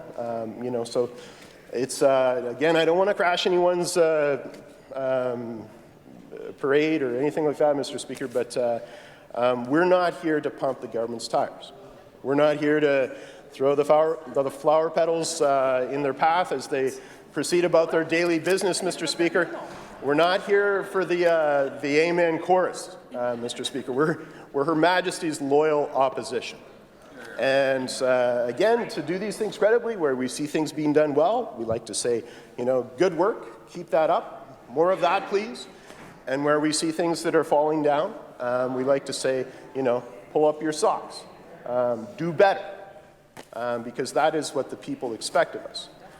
And again, Mr. Speaker, there's sort of an eternal return quality to the throne speech debate in that some of these things, it goes around and around, and, you know, the opposition criticizes, the government defends, and you start to wonder about various life choices you've made over years, Mr. Speaker. But again, that's sort of the base of the equation that we're here to perform, Mr. Speaker. And again, you try to set about doing that work. You know, some good advice a long time ago I got was, like, you know, attack the policy and not the person. And again, Mr. Speaker, I've tried to do that as best I can. And But it's also, probably no surprise, Mr. Speaker. Not exactly breaking news. It's more fun to make the decisions than it is to respond to the decisions. And I think there's something profoundly creative and productive and positive that goes with the great privilege of being in government. And certainly, Mr. Speaker, there's important work to be done on the people's behalf through the official opposition as well. But, it's sort of no contest in terms of what's more fun, what warms the soul a little more. But, Mr. Speaker, in terms of what we wanted to see, I think, in terms of relating some of the concerns of people of Regina Elphinstone, Mr. Speaker, for this particular throne speech, and it was touched on here today in question period. There is a crystal meth epidemic that is washing over the province once again, and the response has not been equal to the challenge, Mr. Speaker. So we'd hope to see some recognition of that in the throne speech, Mr. Speaker, but we did not. In terms of the CBC's Fifth Estate came to town a couple of weeks back, Mr. Speaker, and they were over at Mamoyatitan, the Let's All Be Together Center, and again, a wonderful facility for the people of Elphinstone and indeed the city of Regina and region.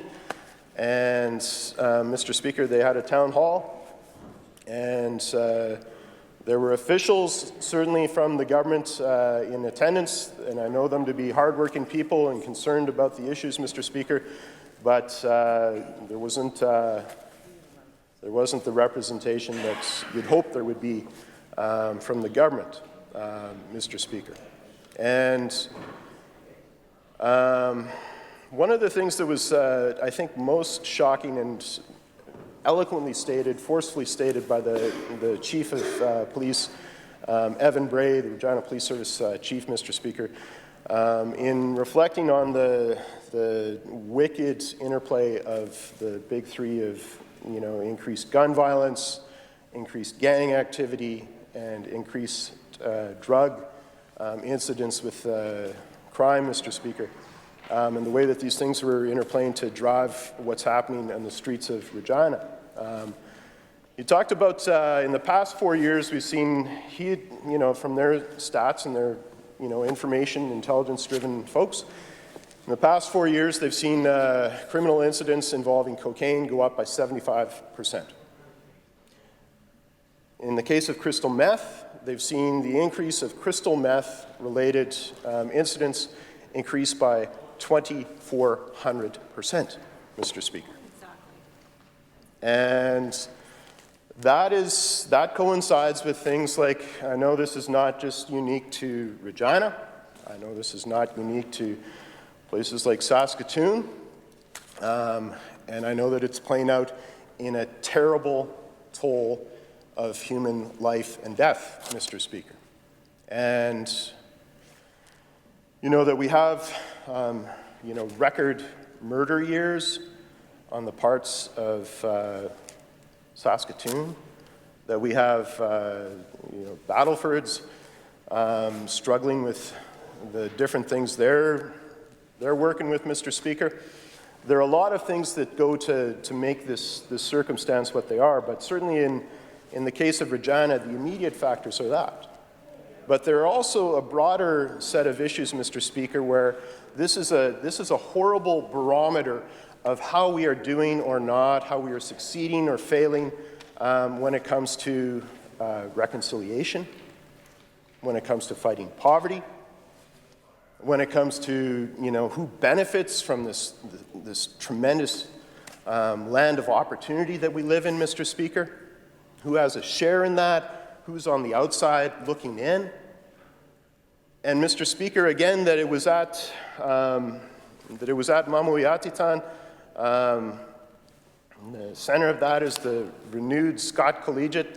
named for the premier, the first premier of this province, who again is recognized as having such a tremendous vision for Saskatchewan. Mr. Speaker, it's a wonderful facility, and it's going to do increasingly wonderful things. But last year, Mr. Speaker, I got to stand in this place, and one of the people I reflected on in my remarks was a young woman who, at the age of 16, had been killed by a 15-year-old. And that still awaits trial, Mr. Speaker. But that young woman was recognized at the graduation ceremony for Scott Collegiate this past year, Mr. Speaker, in June, and she graduated in memoriam.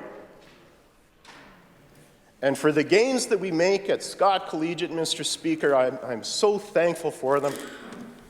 And we're counting on that critical institution to make the difference for our neighborhood, Mr. Speaker. But if what we gain at Scott Collegiate is lost at 900 Block Cameron, Mr. Speaker, we're not going to be further ahead as a people. We're not going to succeed as a people. And I guess in a bunch of different ways, Mr. Speaker, I think I subscribe to a philosophy that says that we're better together. And when we all succeed, Mr. Speaker. And a victory for just a few that doesn't benefit the great many is not much of a victory, Mr. Speaker. And so there are things that you witness in this life, Mr. Speaker, and it makes you wonder, like what difference do you make taking your place in the Assembly and trying to bring attention to these issues, Mr. Speaker. And it's a hard thing. It's a diffuse thing. I've thought this about politics from the start, Mr. Speaker. It's not like you gain the satisfaction of being a carpenter and you build a house and you stand back and you look at the house and you say, that's a job well done. I can be proud of that. And it's not like that working for human beings, Mr. Speaker. I know that in spades. But, Mr. Speaker, on different factors, be it housing, be it the increasing sort of difficulty that people have accessing the social services ministry, that what happens there, Mr. Speaker, and again, I want to say a big thank you to the Minister of Social Services and his staff, Mr. Speaker, whom my office is in contact with on several times a day, daily basis, Mr. Speaker.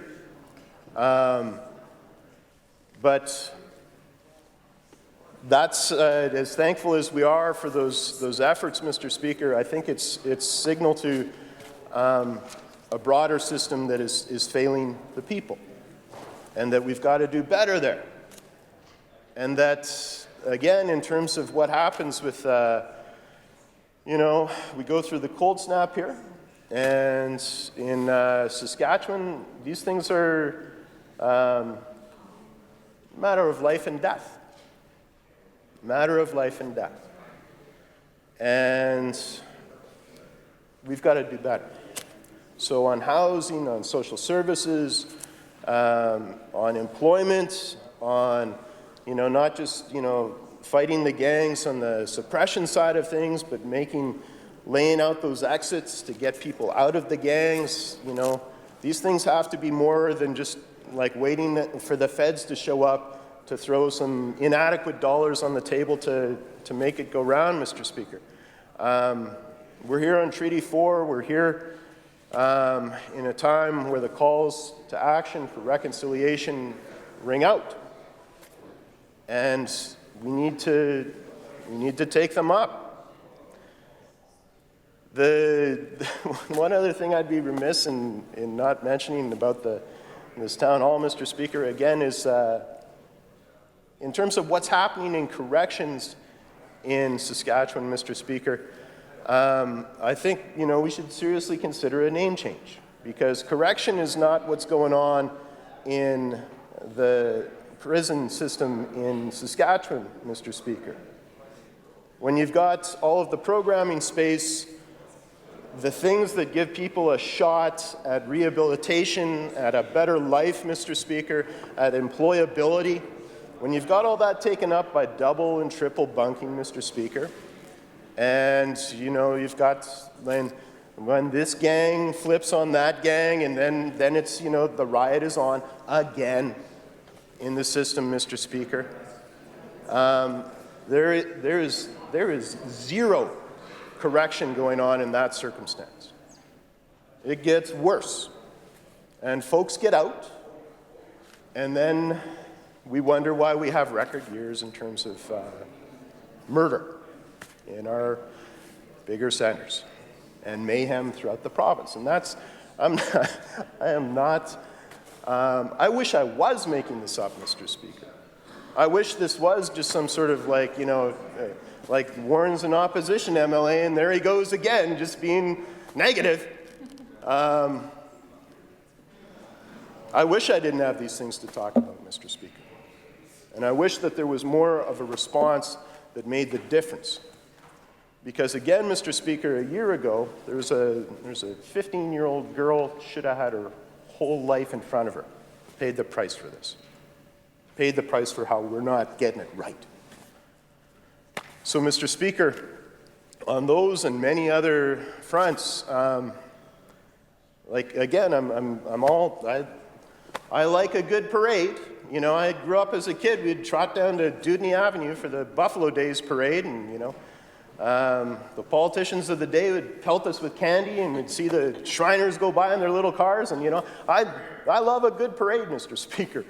And the throne speech is often that. It's sort of the greatest hits package. It's sort of the high level and the wait for the detail. But Mr. Speaker, we need to do better on reconciliation.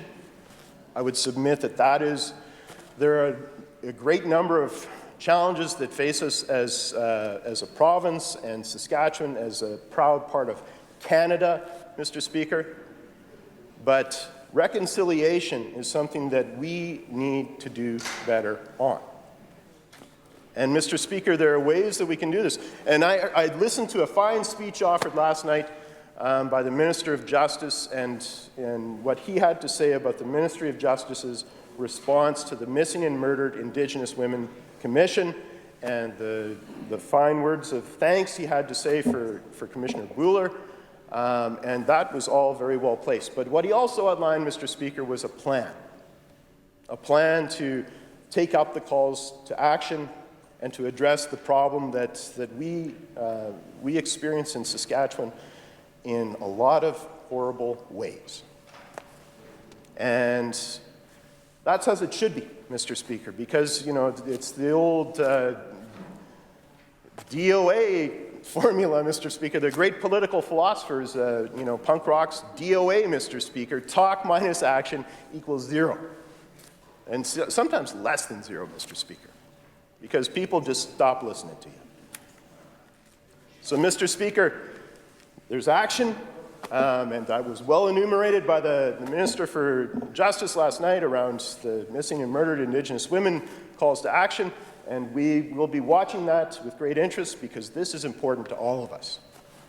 But so too the calls to action out of the Truth and Reconciliation Commission, Mr. Speaker, and it is so very important to the people of Saskatchewan.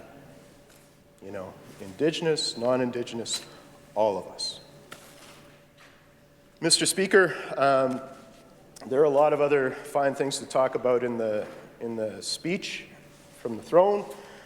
There's some things to critique, but at this point I'd like to say a big thank you to the people of Elphinstone for returning me to this Legislative Assembly lo these years, and to apologize to them for where where we haven't been able to do all that we wanted, or to make the case as forcefully as it needed, Mr. Speaker. But I've never been the kind of politician that come out of this and said, you know, there's one of our predecessors talked about never losing a night's sleep over political matters. And I'm just not wired like that, Mr. Speaker. I don't understand how that works. You know, I get a mean heckle in on from Martinsville, and then I'm like losing sleep for a week. But Mr. Speaker, these are where we couldn't get it all. Mr. Speaker, the determination continues, and you know, for my own self, that cause moves on to different ways to pursue those dreams and that better world and the better neighborhood for me and my neighbors, Mr. Speaker, and that certainly carries on with the party that I am proud to be a lifetime member of, Mr. Speaker, and have been through a lot of good times and a lot of bad times and a lot of points in between with, Mr. Speaker, and for that I'm very thankful. Mr. Speaker, on Monday, it was the occasion of my 47th birthday. Before we break into the cake, Mr. Speaker, I have to confess to something. This time of year for me is kind of hard because, Mr. Speaker, my brother Neil, who we lost to cancer in 2003, turned 30 October 26th and had been diagnosed with cancer October 23rd, 2003, and then was dead beginning of December, Mr. Speaker. And my brother Neil, me and him, we were Irish twins. We were 363 days apart, Mr. Speaker. I miss him every day. I miss him every day. And this is terrible. You're like, boy, those NDPers are just wah, wah, wah. Mr. Speaker, tomorrow is the birthday of my mother. And so you can imagine in the McCall house this time of year, it was often quite the scramble to see who got cake, you know, who got the piece with the dime in it, who got the piece with the quarter in it. But Mr. Speaker, you do find out real clear in this work that family is everything. And so for me, Mr. Speaker, as you make these decisions, it's a hard time of the year for me, and like I miss my mom, I miss my brother, and Mr. Speaker, for the family, what I got left, we've been through a hard pass this past year as well, and my darling Teresa is on the mend, and she's on a back-to-work program, and she's, you know, be raising Kane back full bore soon enough, Mr. Speaker, and for that I couldn't be more thankful. And then there's the big McCallski, Clifford Robert Douglas McCall. You know, my dad's coming up. I think his 86th birthday be coming in March on International Women's Day because he was, you know, proto-feminist as he is. You know, he was coming out of, he was a 35-year guy for Sask Energy. He was a big, strong farm boy coming off the farm. You know, we still got the home quarter out there, Moffat. You know, and I should say, for the benefit of my friend from Moosomin, that the McCalls, when they got to Canada, they started out Scottish Tories. But in the 30s, they all wised up real quick. They all got CCF and NDP after that. And in his more honest moments, Mr. Speaker, I know that the member from Moosomin will still fess up to the fact that he ain't got all the McCall votes yet out of Wolseley. We'll take it, Mr. Speaker. But anyway, my dad is, man, I'm so lucky. I'm so lucky. Because he was, he was the big, strong farm boy, and the member from Last Mountain Touchwood was talking about the wet times, in the 50s, and I've talked about this before in this assembly, Mr. Speaker. My grandfather had rheumatic fever when he was a kid, and then, was stricken on the farm in the wet years, 55, 56, 57. And it was wet so that, the hooves were rotting off the cattle, Mr. Speaker. The only way, you get my dad near to tears, he smells cordite these days, Mr. Speaker, because they were blasting ditches to try and beat the band, and it didn't work. They got flooded out, Mr. Speaker. And in the middle of this, my grandfather, Gordon, named for my grandfather's, Warren Gordon, not to refer to a member's name in this assembly, Mr. Speaker. But he was stricken, and they drove him by team to the Hintons and then put him in the car, got him to Wolseley, where he passed on. This is 1956. And Grandma and Dad tried to make a go of the farm, and then, come the time, they figured they're going to head into the city and see what a life they could make for themselves there. And I never got to know my grandfather, Gordon, and I didn't really know my grandfather, Warren, but I've always been very conscious of that legacy that was bestowed onto me. And very proud of the fact that there's a beautiful stone house across from the Opera House in Wolseley that was built by McCalls, because they were stonemasons when they come over from Scotland, Mr. Speaker. And they could have had some of that beautiful land, they could have proved it up north of the number 1 out by Wolseley, Mr. Speaker, that the member from Indian Head Milestone was talking about yesterday. And they said, no, we don't want to go there. We want to go down closer to Momart, where there's lots of rocks in the land, lots of stone.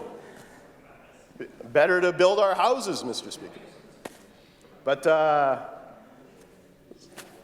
they picked a lot of rocks, Mr. Speaker.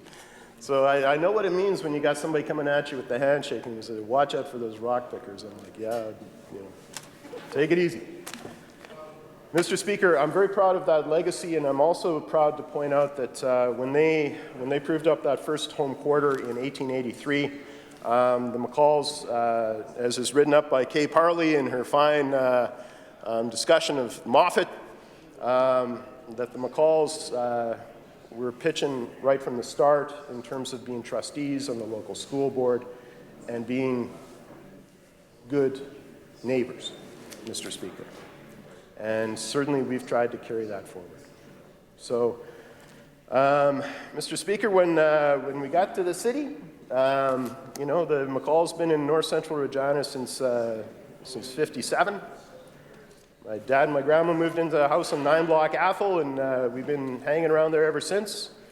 And so when my dad, again, we had such a great time growing up and great life. And Mr. Speaker, it really gave us all a lot to think about this year when my dad had a fall, had a subdural hematoma, a brain bleed, and in typical big Mikulski fashion, he was coming out of the Albert Library, big bag of books in one hand, tradesman's hips and knees, and cane in the other, and took a tumble, and that's then wondered why he had this splitting headache for the next 3 weeks, Mr. Speaker. And wound up in the hospital, and they gave him a bit of an oil change, checked his sparks and all that, and he's made a remarkable, miraculous recovery, and for that we can be more thankful in the McCall family, Mr. Speaker. But again, in terms of reminders of we've not got a lot of time on this earth, and you've got to do what you can with it while you can, Mr. Speaker. It was certainly a pretty good reminder for all of us in terms of that. Maybe not as much time as I'm taking in this speech, Mr. Speaker, but I thank colleagues for their indulgence in this.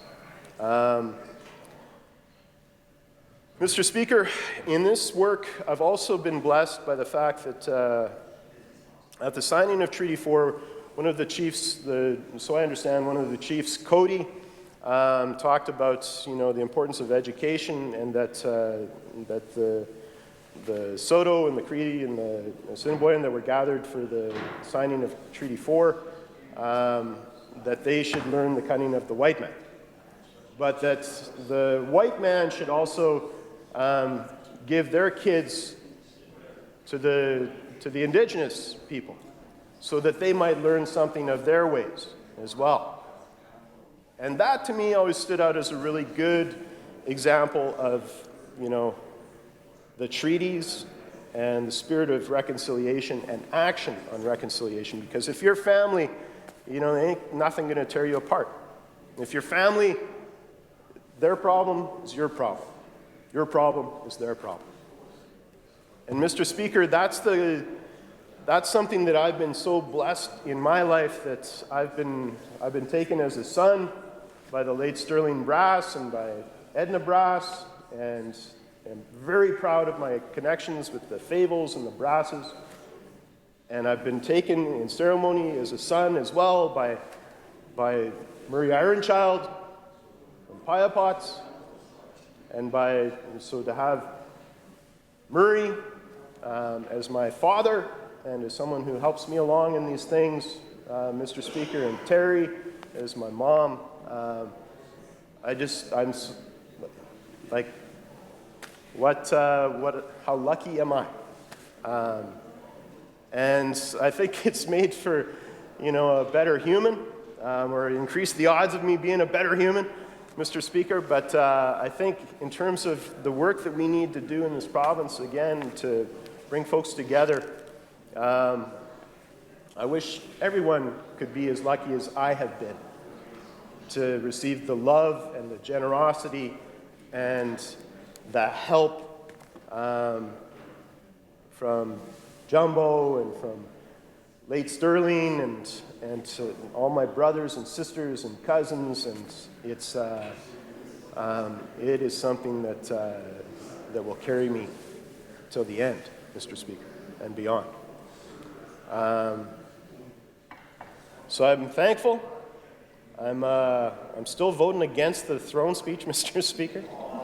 I'm voting for the amendment, Mr. Speaker, because, you know, health and education, and certainly the Crown sector. You know, I think the historical record when it comes to why this government can't be trusted when it comes to the Crowns is pretty clear. Pretty clear, Mr. Speaker. You know, fool me once, shame on me. Fool me twice. Like, you know, wait. Now I'm measuring twice and cutting once. So much.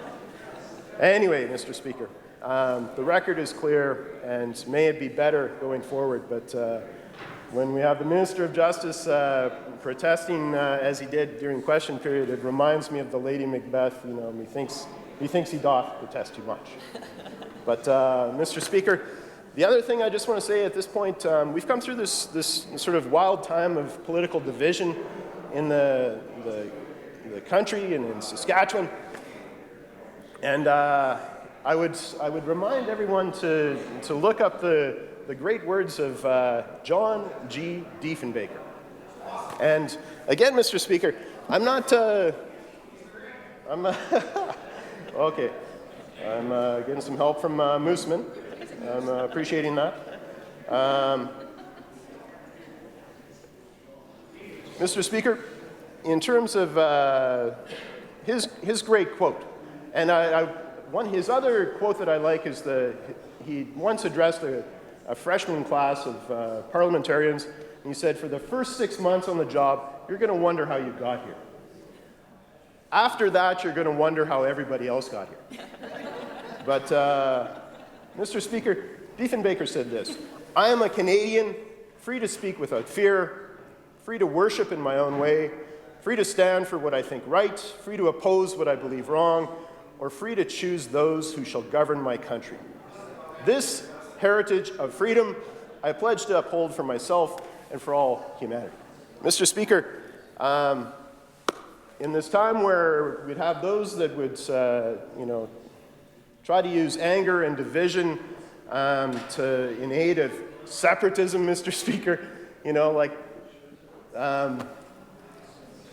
we don't need that. We need fairness for the West, absolutely. We need a fair shake for all people of this country, absolutely. But, Mr. Speaker, those that would try to turn this into something else, Canada is better than that, it is bigger than that, and, Mr. Speaker, let us all remember that we're Canadians, and we should be proud of that. So, I don't know, I'd quote the member from Arm River here, where there's a speech he once gave where he said, he wasn't wild about the father, and he didn't like Junior much either when it come to the Trudeaus, and, I share some of that sentiment, Mr. Speaker. But I am also, struck by the record of service by someone like Ralph Goodale, and, in conjunction with the old adage that, justice is not politics, Mr. Speaker. And I don't think that was an end that was particularly well-deserved for Mr. Goodale. But I do want to go on record and thank him for the service to the people of Saskatchewan these many years, and to wish him and Pam all the best. Mr. Speaker, again, it's a privilege to take your place, say your piece in this House. I've buried the lead. I already told how I'm going to vote on the throne speech motion and on the amendment. My apologies for that, but it really and truly is a privilege to serve in this Assembly and to serve not just with my caucus colleagues, but in my more honest moments, Mr. Speaker, I've got a lot of friends on the other side of the aisle as well, and for all of that, I am very lucky and thankful. So, Mr. Speaker, I'll now take my place.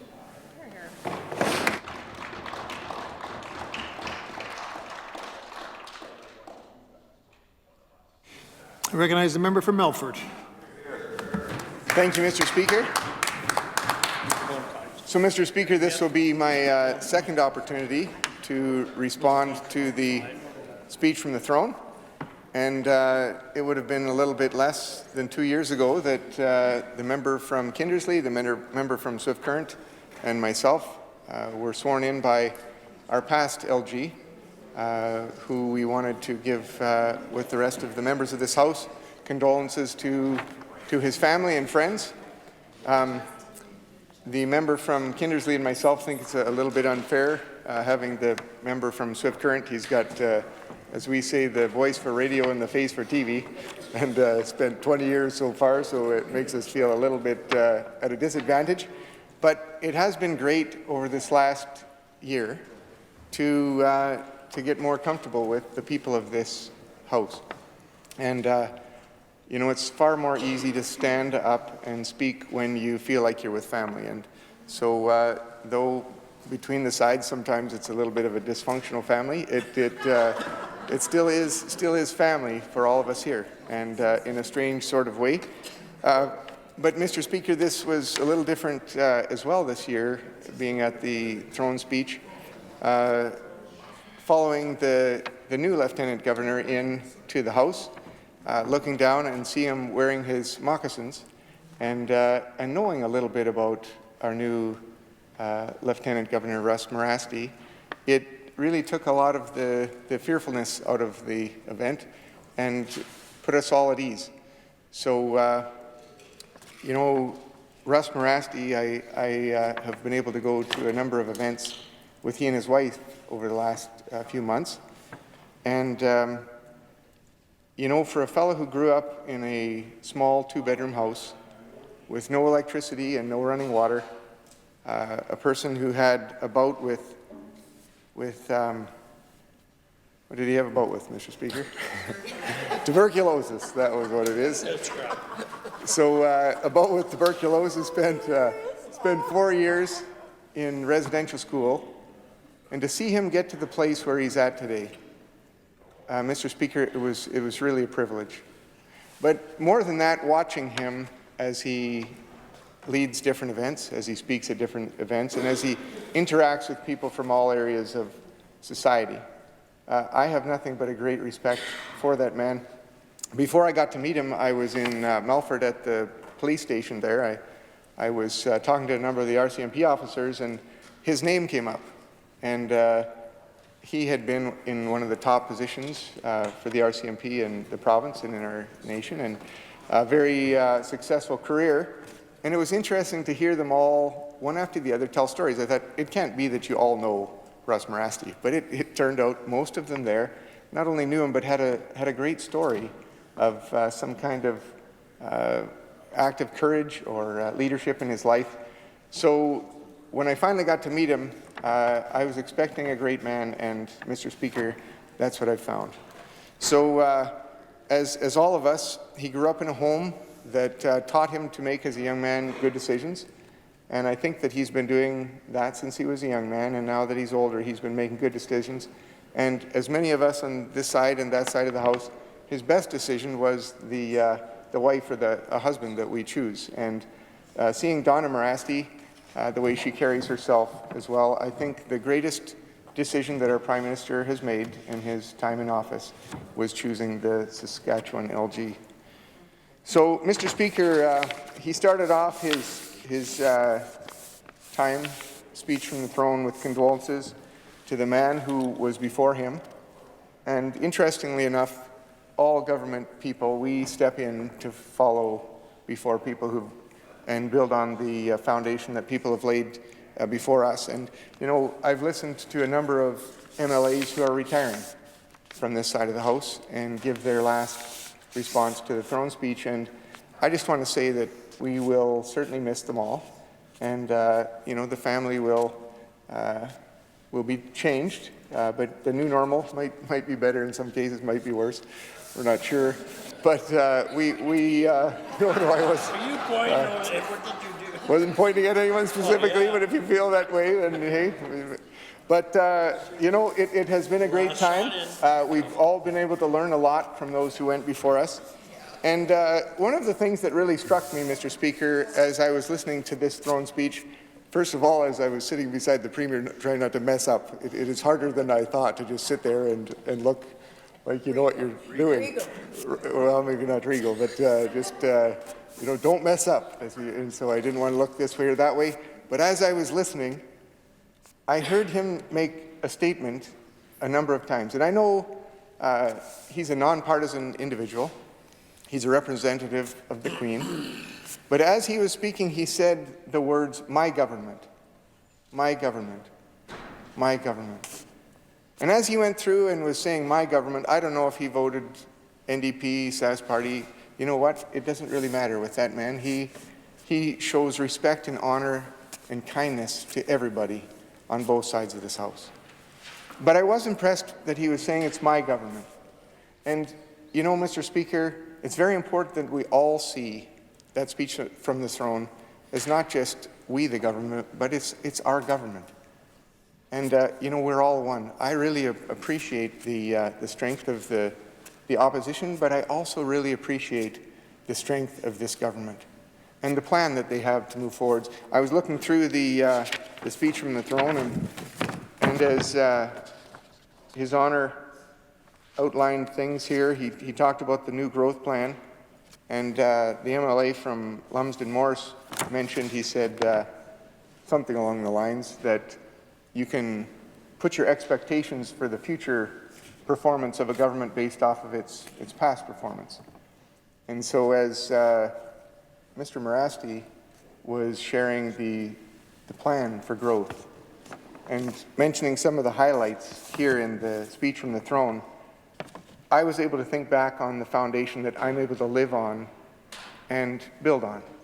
So as we were going through the export growth, I thought of our Premier and the MLA from Swift Current, who've been overseas many times trying to keep those markets open and opening new markets. Our Trade and Export Minister working hard for that. You looked at resources and not only is he doing a good job, but it's fun to listen to him speak in the House, but the Minister of Energy and Resources, you know, it's encouraging to see the people that are sitting in those positions of leadership in this province. Before, when I was living in Melfort, and though I never watched Question Period or anything, I must admit I was not a real political savvy person, but I always wondered, who are these people that make all these decisions? And now to be on this, now I know who these people are. And so, Mr. Speaker, as our Lieutenant Governor kept saying over and over again, my government, my government, my government, you know, I was just thinking, you know, I know these people now. What a privilege to know the person who is working hard to keep the export markets open for our province, the person who is leading the Ministry of Energy and Resources, the person who is leading the Ministry of the Environment.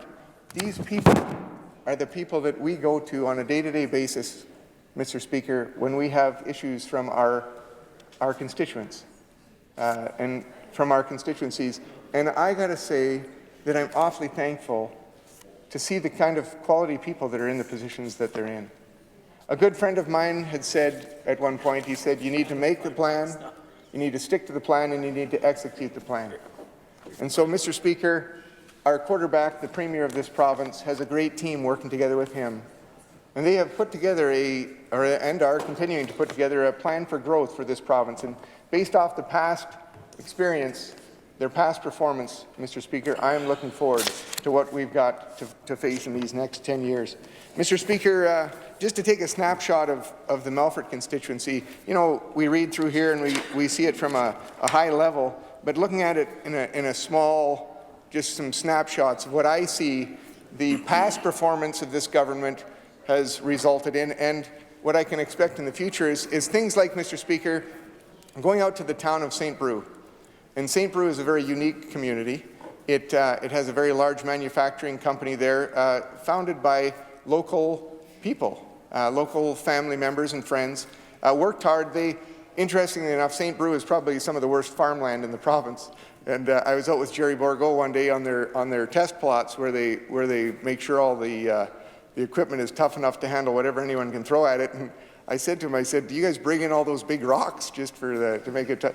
He looked at me funny. No, that's just, those rocks are here. So it's quite a place, Mr. Speaker. St. Brew is a very rough terrain, and yet they have developed a company there that's employed over 1,000 people. And so there's been a lot of growing pains in that community, and the government working together with the private sector have really been able to look after all those growing pains, Mr. Speaker. And just this last little bit, another $1 million put into their water treatment plant, and they added on to the school for all the people that were coming in, moving into St. Brew area. Melfort had growing pains, Humboldt had growing pains.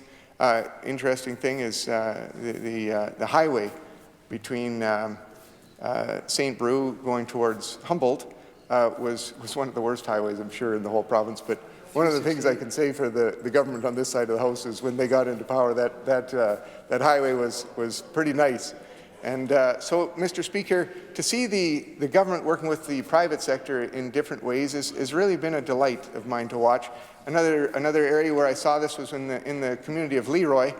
I have a friend who's a developer out of Alberta, and he said to me, Todd, I have a vision for putting seniors' homes or long-term care facilities connected to daycares and being close to schools where some of the seniors, when we get older, will appreciate that. You know, we'll be able to look out our window and see those kids playing in the playground or somehow have them close. So I was out in Leroy, Mr. Speaker, a small town, Saskatchewan, and was able to be a part of the opening of the Leroy daycare. And so, Mr. Speaker, there's an assisted living building, and they put, what did they put on the side of there but a daycare? Funded by the province of Saskatchewan, in part by the Canadian government as well, and yet also by the local people and the local businesses of that community. So we support 15 of those places in that daycare, Mr. Speaker, and the community supports another 5. They put windows at the end of the hallway between the assisted living and the daycare, Mr. Speaker, and it was so interesting to watch the seniors coming up to those windows looking through the windows and the little kids looking up to the, Mr. Speaker, it was a beautiful thing to watch. But again, community working together. There's a large mine being put at the Jansen Lake there, Mr. Speaker, by a large company that called BHP. And our opportunity is to speak at different times when with different leaders of business that come to the city and speak with us. And I've asked a large number of VPs and different leaders, what is it that you'd want to see from the provincial government that would allow you to feel confident in investing in our province? And the thing that they meant, or the thing that they mentioned was stability, Mr. Speaker. And so I think that what BHP has seen is stability in the Saskatchewan government and the people of Saskatchewan. Because if you go out to that site, Mr. Speaker, you can see 2 shafts that have been drilled 2 kilometers deep. You can see housing for 2,600 employees, a basketball court, the largest cafeteria in the province, Mr. Speaker, first-class facility, movie theatre, and all the rest, all for their employees. So does the government have to do everything? Not on your life, Mr. Speaker, but we need to be there to make a plan, to stick to the plan, to execute that plan so that when companies come to our province looking to do business, that we standardize so that they can expect that there's stability in this province. So, Mr. Speaker, as I was listening to the LG speak about his government, I was proud that day to be able to say as well, Mr. Speaker, that this is my government. Mr. Speaker, they ended off, I think my time is up, it was shorter from, but Mr. Speaker, that day we also had an Elder Francis. He prayed. And then we had a Rabbi Parnes who also quoted from the scriptures, and what he quoted was from Zechariah. And it says, not by might nor by power, but by my spirit, says the Lord. So though we make our plans, we stick to our plan and we execute our plan, at the end of the day, I believe that the most important thing is that the Spirit of God gives us the kind of attitudes that we really need. And one thing that I would like to see in this House before my days are finished, Mr. Speaker, is a real unity across the floor.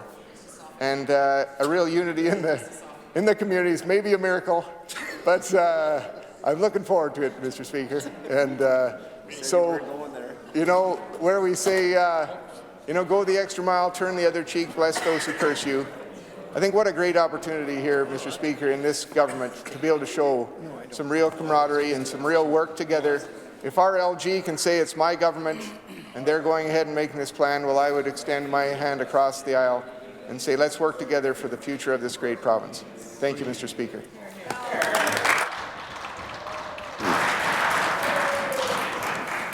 I recognize the member from Martinsville, Warman. Thank you, Mr. Speaker. Yeah, now for something completely different.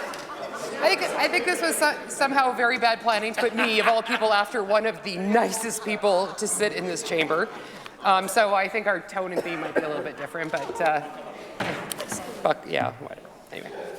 I know that at the end of spring session we get a chance to do, those of us who aren't running again, get a chance to have a farewell speech in this House. So I'm not going to spend a lot of time thanking people and going through all of that because I think I have another chance. But this is one of the last times I'll be speaking in this House. I know that there are some that are going to miss me terribly. Yes. And I do want to commend the member for Elphinstone Centre. I've said this before, we do have a lot of fun in this House, and I know that people outside of this chamber think that it's always adversarial. I say that right before I give this speech, but there are moments where we do actually get along, and that's one of the things that I'm going to take with me once I'm out of this place, is the relationships that we've been able to build. I do want to thank my husband. He is a driver with Saskatoon Transit. And every time that winter hits, I worry about him a little bit because his job is to be out on the road. And so I every morning I send him a note telling him to drive safe, which I know he will, but I think it's kind of everybody else on the road I worry about. When you're driving a bus out there, it's not always easy, but I'm very proud of the work that he does. He's a very hard worker. And I think yesterday he put in 11 and a half hours. The day before was 13 and a half on winter roads. And so my love to my husband, John, who is... I've told him this to his face, so you guys don't have to say it for me, I don't know where he came from. That, you know, a cousin of mine had told me a long time ago that I was going to have to find somebody pretty special to marry me, and apparently I have. And my mom is also very thankful that he did that because she was a little bit worried about me too. But anyway, and to my girls, they are now 22 and 25, and I've said this before. It gives you a great understanding how much time we spent in this house. Charmaine sat on my lap during the nomination meeting 13 years ago. She was 9 years old. She was a tiny little thing, and she's turned into this 22-year-old beautiful young woman, as her sister as well. And while they're not biologically mine, they are in my heart, and so I want to thank my girls for letting me mother them. I try not to do it too much, but sometimes you just can't resist. So thanks to my girls. I do want to recognize Terry Jensen. He's the new candidate for the Saskatchewan Party for Martinsville-Warman in the next election. I knew that he was keen for this job. I knew he was never going to run against me, which I appreciate, but I had announced to my constituency association on a Monday that I wasn't running again. The press release went out on Tuesday, and I think Terry had all his papers signed and into the party by Thursday. And he's worked very hard. It was a contested nomination. There were 5 of them, and he was ultimately successful, and I know he's going to do a great job. He understands the riding so well. He's the owner of the Clark's Crossing Gazette newspaper, so he's in those communities all the time at different functions meeting people, and I know he's going to be a great representative because I'm confident that that riding will remain Saskatchewan Party after the election next year. And so good luck to Terry. And on to my speech, Mr. Speaker. I have said this before, once a researcher, always a researcher. I actually love doing this, and the NDP in this chamber give me so many opportunities to sit at home at night with my laptop and a glass of wine and do some correct the record. And so that's what I'm planning on doing today. It was interesting listening to the members' opposite speeches this last week. And I know those of us who have been here for a while, we've heard some whoppers, but they usually come from the member for Athabasca. And, but there's others who are apparently taking up the mantle for him. And I want to start with a quote from the member for Regina Northeast, who's apparently trying to outdo the member for Athabasca. And this is a quote from, I believe it was Monday. Quote, "We see this government taking credit for the work of previous governments. We see them taking credit for overpasses east of Regina. We see them taking credit for the Children's Hospital. We see them taking credit for good fiscal management under the NDP that allowed the largest pay down ever of the provincial debt." End quote. And Mr. Speaker, it's interesting that they're trying to take credit for things that we did when they refuse every day to take any kind of credit or responsibility for things that they actually did when they were in government, because none of these things actually happened under them, but now they're trying to take credit for it and mad that we actually got some recognition for those things, so that's interesting.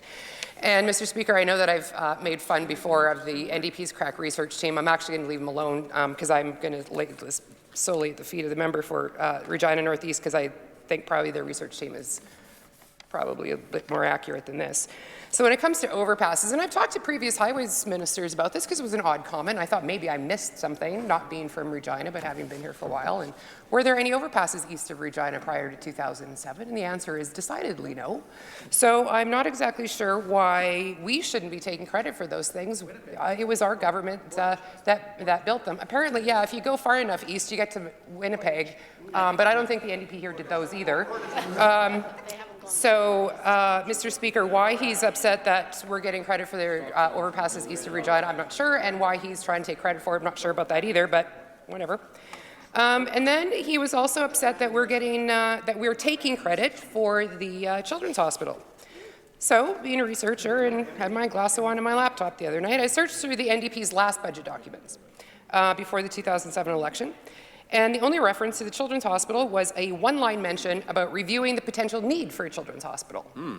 And then I found a story from the Leader Post of March 17th, 2007. Apparently they had gone out that day. There was several ministers had gone out and were just throwing money around, but it was nothing to do with the election that was coming up. Just regular business, and they were asked about the Children's Hospital. And the quote in the newspaper, or the line in the newspaper said, quote, "No timeline has been set for the Children's Hospital to become a reality." No timeline has been set for it to be built, completed, started, but for it to become a reality.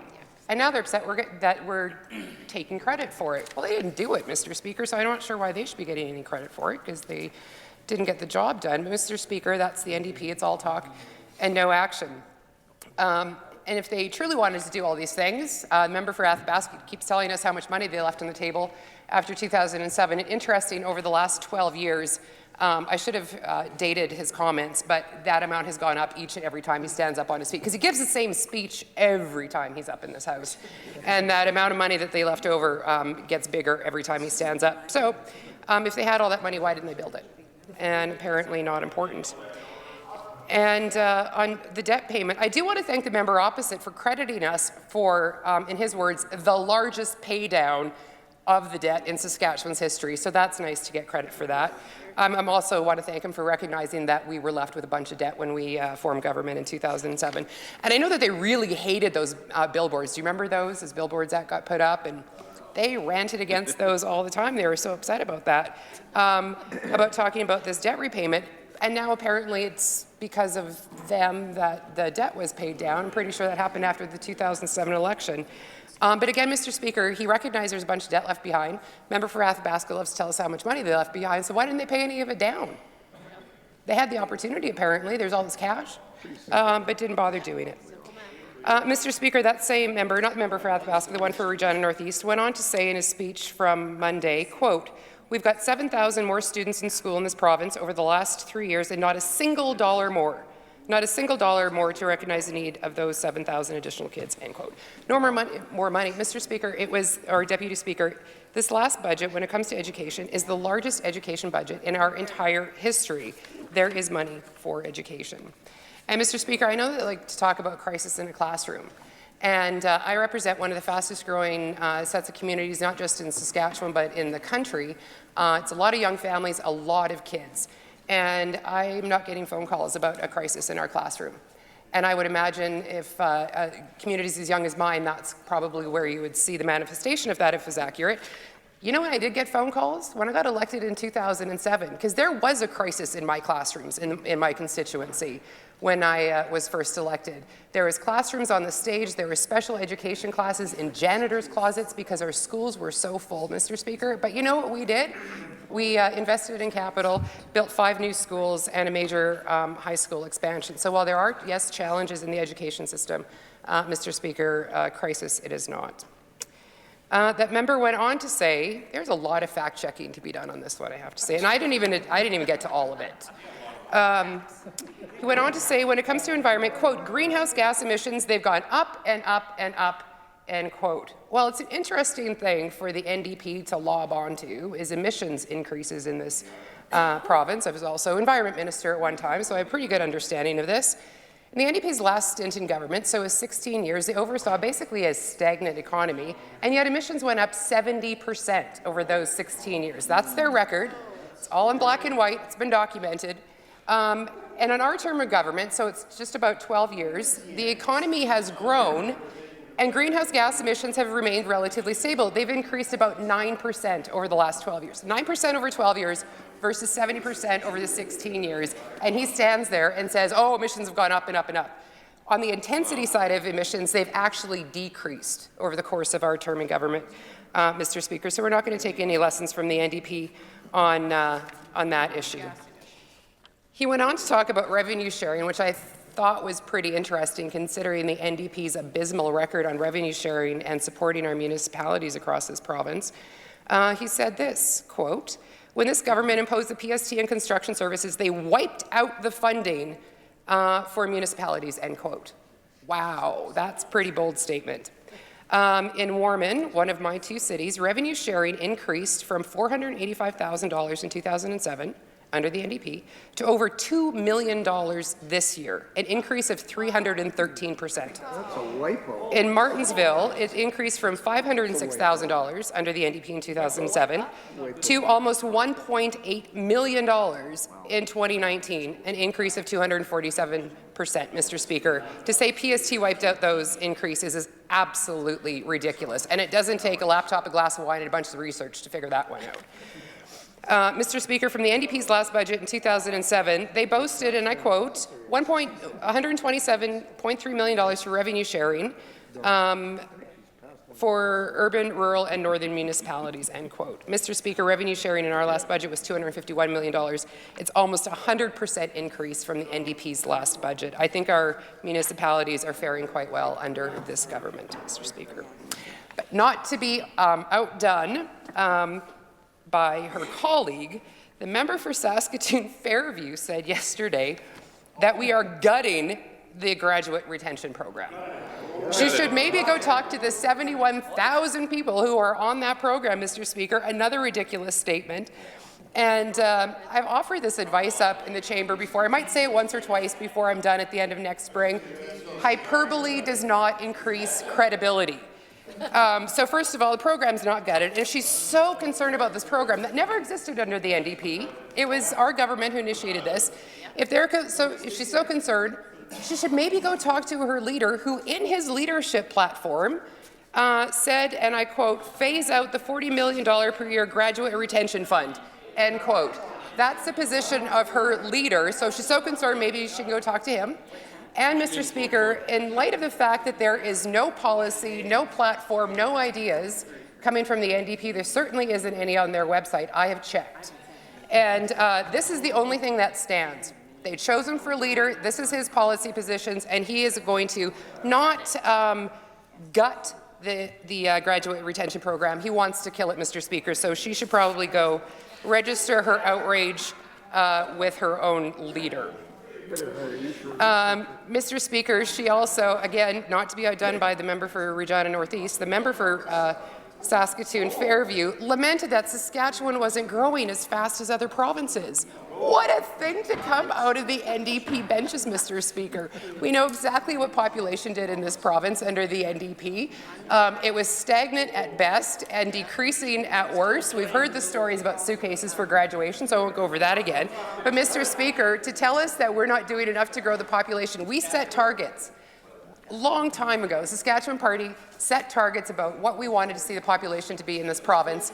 And the NDP, what they do, they mocked us. They said it was statistically impossible, it would never happen, and we were just like off our nut for even thinking about it, Mr. Speaker. And now she stands up and laments, oh, we're not growing as fast as everybody else in this country. We have overseen the largest population increase in this province that we've seen in decades. And we've set new targets in this throne speech, Mr. Speaker. So she's, and then she stands up, well, there's nothing in this throne speech except new targets for population growth, and then she complains that we're not growing the population enough. So, I don't know, make up your mind. I don't know where that was coming from. Mr. Speaker, I know that my colleagues have covered the things that are in the throne speech, and I found it interesting that the NDP's complaint is there's nothing in there, except that there is. But you know what really is lacking is any solutions or ideas coming out of the NDP. Their answer to everything is more money. More is not a policy. More is not an answer. And when you ask them how much more, they can't say. Their education critic stands up every day. For years, she has stood up every day asking for more. And I bet you if you would go and ask her, she wouldn't be able to tell you what the dollar figure is for that. If she's so adamant about this and she knows best and we're all wrong on this side and she knows how to fix this, then offer up some solutions. How much more money does she want? It's been years of her complaining about it, but she hasn't given us any information on what that would look like, Mr. Speaker. And it's not just education, it's about anything else that they bring up on the other side. It's always just more, but they have no information, no details to back up more. As I said, more is not a policy. And as I mentioned this earlier, I had gone on to the Saskatchewan NDP websites, both their provincial site and their caucus site. And I was actually looking to see, maybe I missed it, maybe they had presented something. I was looking for a little button to click on that says ideas or solutions or stuff that we would do or things that we would like to see. None of that exists, Mr. Speaker. It's just not there. They have no idea. So again, the only thing that they have in light of a complete absence of information or ideas that they're presenting here or to the people of this province through their website is their leader's platform, and we know what that would cost this province, Mr. Speaker. It's $10 billion over 4 years. Mr. Speaker, people expect more from their political parties. We laid out our vision for the next few years in the throne speech that was read in this chamber just a few days ago. And I know, Mr. Speaker, that the NDP have had 12 years in opposition to figure out what they stand for. But I would say, judging from the lack of support that they're getting from voters in this province, they're going to have years more to sit in opposition to figure out what that is, Mr. Speaker. So to wrap up, I will say very adamantly that I will not be supporting the opposition's amendment, and I will be supporting my government's throne speech. Thank you. I recognize the member from Prince Albert, Northcote. Thank you, Deputy Speaker. Mr. Deputy Speaker, it's been 3.5 years since I've been elected in the last election. And so this summer I spent a great amount of time reflecting on these past few years. This should be the last throne speech response before the 2020 election, as it's the 4th session of the 28th legislature. And as customary, I would like to thank all my support people. First, my constituency assistant Rose. Mr. Deputy Speaker, she works incredibly hard to make sure that the constituency office is well managed. She works on very tough casework with many calls coming from social services issues. Mr. Deputy Speaker, people are really struggling in our province, and it is challenging to see so many families falling through the cracks being made deeper and larger to the mismanagement of the Sask Party government. Mr. Deputy Speaker, I'm very fortunate to have a large supportive family. My siblings stay engaged on the political activities I'm involved in, even though they live provinces away. Their support is very much appreciated. And Mr. Deputy Speaker, I'd like to talk a little bit about my sister Suzanne. Me and my sister Suzanne are really close. She lives in St. Louis, so not too far away from Prince Albert, where I was raised. And Suzanne and I have been through a lot through the years with managing things in our family, because we're oftentimes the two people who manage situations. So with our parents being ill and then passing away, she's been my rock and she's my best friend, and it's wonderful to have your best friend be your sister, because she can't go anywhere, and I keep bugging her about that.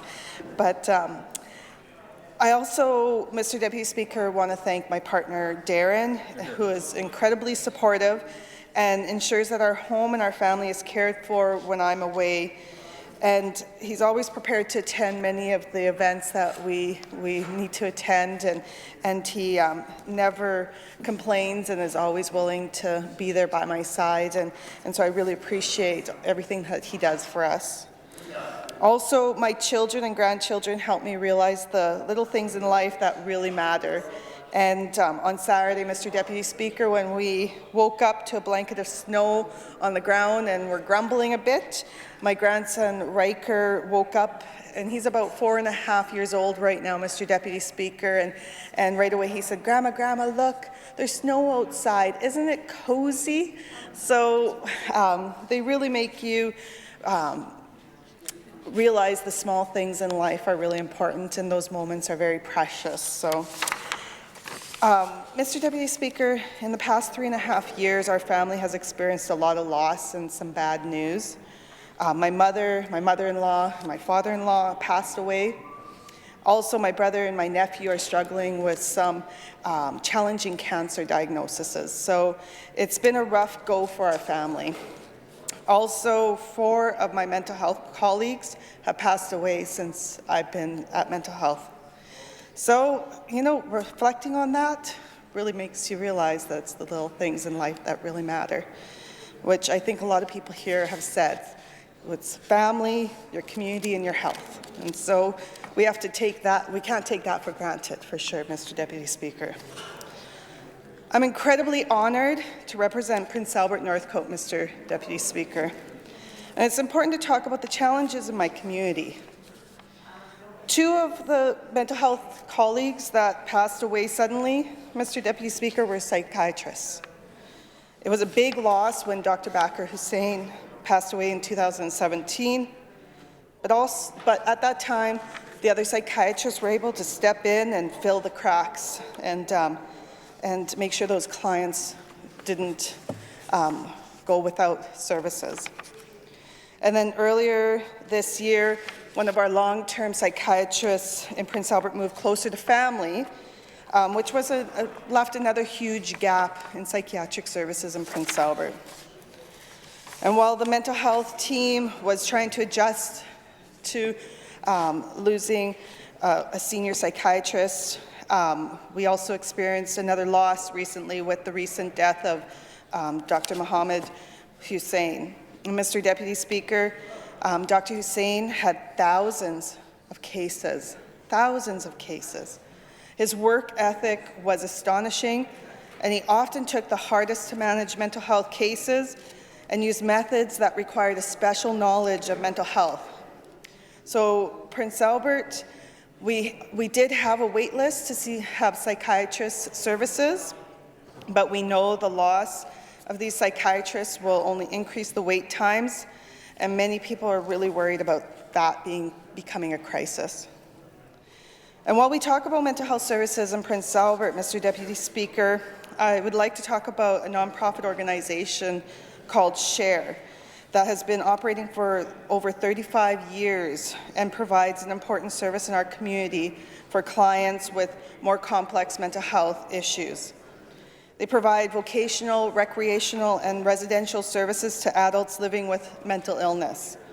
Mr. Deputy Speaker, they have received less than 1.5% in new funding since 2015, and they were looking forward to receiving some of the increased funding, federal funding from this provincial government that they received for mental health and addictions.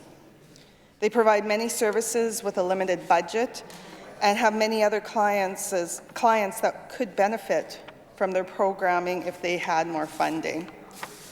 A quote that they have is, for every dollar spent in mental health and addictions treatment, $7 is saved in further health costs, and $30 is lost in productivity. So supporting these effective programs such as this one saves money in the long run, Mr. Deputy Speaker. And Mr. Deputy Speaker, one thing that was disappointing to see in this throne speech was the fact that Prince Albert was only mentioned once in the entire speech. This is the third largest city in the province that serves the northern portion of the province, but was only mentioned once. And this was for the redevelopment project for the Victoria Hospital. Redevelopment, Mr. Deputy Speaker. I'm concerned about that wording. Redevelopment is not a strong enough language that confirms the construction of a new, bigger hospital that residents of Prince Albert are expecting that the Premier will honour his words when he told them that they would get this new, bigger hospital. So I'll be holding this government's feet to the fire until they fulfill this promise. It was also disappointing, Mr. Deputy Speaker, that there was no mention of working on the challenges in education. We had meetings in Prince Albert on Monday with both public and Catholic school boards, the Teachers Association, and then we hosted an education town hall that highlighted the results in the education survey we conducted. Mr. Deputy Speaker, all sectors of education are talking about the consequences of the cuts from this government. We need to be mindful, Mr. Deputy Speaker, that the decisions that are made by this government fall directly on the shoulders of frontline workers. Teachers, administrators, support staff, they are all seeing the direct impacts from the cuts to education. And when you see individuals working in the education system breaking down emotionally because they see children and youth falling through the cracks because the programs, successful programs, Mr. Deputy Speaker, were cut, it is hard to not feel their pain and struggle. There was a lot of discussion that what is happening in the community is reflected in the classrooms. Families are struggling in our community, Mr. Deputy Speaker. Children are moving multiple times due to housing issues. They're coming to school hungry. They're coming to school below grade level, which is not due to the fact that they're not capable. These are all issues that educators are trying to manage when they support these families in need. This is a real sign that our community is struggling and families are struggling. One other topic not mentioned in this throne speech was issues seniors are struggling with. The government was so proud to say they now have a minister for seniors, but there was no mention to the issues that seniors are struggling with, Mr. Deputy Speaker. Affordable housing, high medical costs, access to medical treatment, expanding home care, and many, many other issues, but no mention of them in this throne speech. Mr. Speaker, I am the critic for social services, and my office has been flooded with casework and calls with regards to issues with the new income support program the ministry implemented this summer. The throne speech referred to the SIS program, indicating that it, quote, will keep more money in their pockets. Mr. Speaker, that statement is misleading, and the minister needs to get his facts straight. The minister has been trying to provide an illusion that clients will be better off with this program, while professionals in the field are voicing concerns and saying that the most vulnerable residents in this province are going to fall further through the cracks. But the minister doesn't want to accept that this program needs to go back to the drawing board and is not willing to work with frontline workers and make the appropriate adjustments that will help support clients in need. Professionals in the field have said that if no changes are made, there will be an increase in homelessness, and tragedy will be inevitable. If anything happens, it will definitely be on the shoulders of that minister. Mr. Deputy Speaker, it was nice to see the federal Liberal government appoint our first Indigenous Lieutenant Governor in Saskatchewan. I think for many, this was an acknowledgement of the importance that the federal government is placing on reconciliation. But, Mr. Deputy Speaker, this throne speech had very little reference to reconciliation, which is very unfortunate. Mr. Deputy Speaker, I'd like to quote a well-known social worker, Cindy Blackstock. And she says, "Reconciliation means not having to say sorry a second time." She also says, "What we know from the research is that First Nations children are being removed at an astonishing rate because of neglect." When I talk about neglect, I mean poverty, poor housing, and substance misuse related to the residential school trauma. All of those are things we could do something about. What I don't want to see is another generation of First Nations adults having to recover from their childhoods, as so many survivors of the residential schools have had to do, and as so many families of the murdered and missing women are now doing. And she continues to say, Mr. Deputy Speaker, "Let's be the first to raise a generation of children who do not have to recover from their childhood." Mr. Deputy Speaker, that should be our goal with this government. That should be our vision and our plan. And able to do that, we need to make some bold moves to make the appropriate changes necessary to work towards true reconciliation and ensure that no child needs to recover from their childhood. I do want to thank the staff at the Legislative Assembly and the staff at the Speaker's office for arranging to have Elder Harry Francis and Rabbi Jeremy Parnes to provide some remarks after the throne speech. Their comments were very powerful and encouraging. I appreciated the quote from Rabbi Parnes when he said, quote, "We are blessed to be living in a province of beauty, diversity, and community. We can set the example of what could be, of what will be." And he also states in his prayer, "Help us to learn not just to recognize our similarities, but to respect and embrace our differences. Remind us daily that this province is not just for us, not just for now, but the future generations and all our creations, and to be good stewards of this precious land." Mr. Deputy Speaker, I also hope that we can all work together and be mindful of these messages. There doesn't seem to be a lot of hope in this throne speech, Mr. Deputy Speaker, and that is the reason why I cannot support this throne speech, but instead I will be supporting the amendment put forward by my colleague, the member from Regina Douglas Park. And thank you.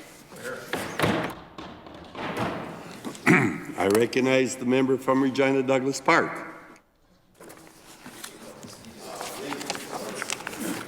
Lakeview. Thank you, Mr. Deputy Speaker. It is an honour to stand in this Assembly this evening, late this afternoon, and enter into the throne speech debate. This will be the last throne speech prior to next fall's provincial election, and it is the last throne speech of this decade. As in several impossibly short weeks, we'll be turning the calendar year and entering into the 2020s, Mr. Speaker. It seems impossible to say that, but I guess that is true. And I know that I'm not alone in my desire, before I begin to formally enter into this debate, to thank those who make it possible for me to stand here this evening. First of all, I want to thank the people of Regina Lakeview for placing their trust in me and allowing me to serve them as a member of this Assembly. I think it's important that we never forget that it's a privilege to serve in this way and not one that should ever be taken lightly.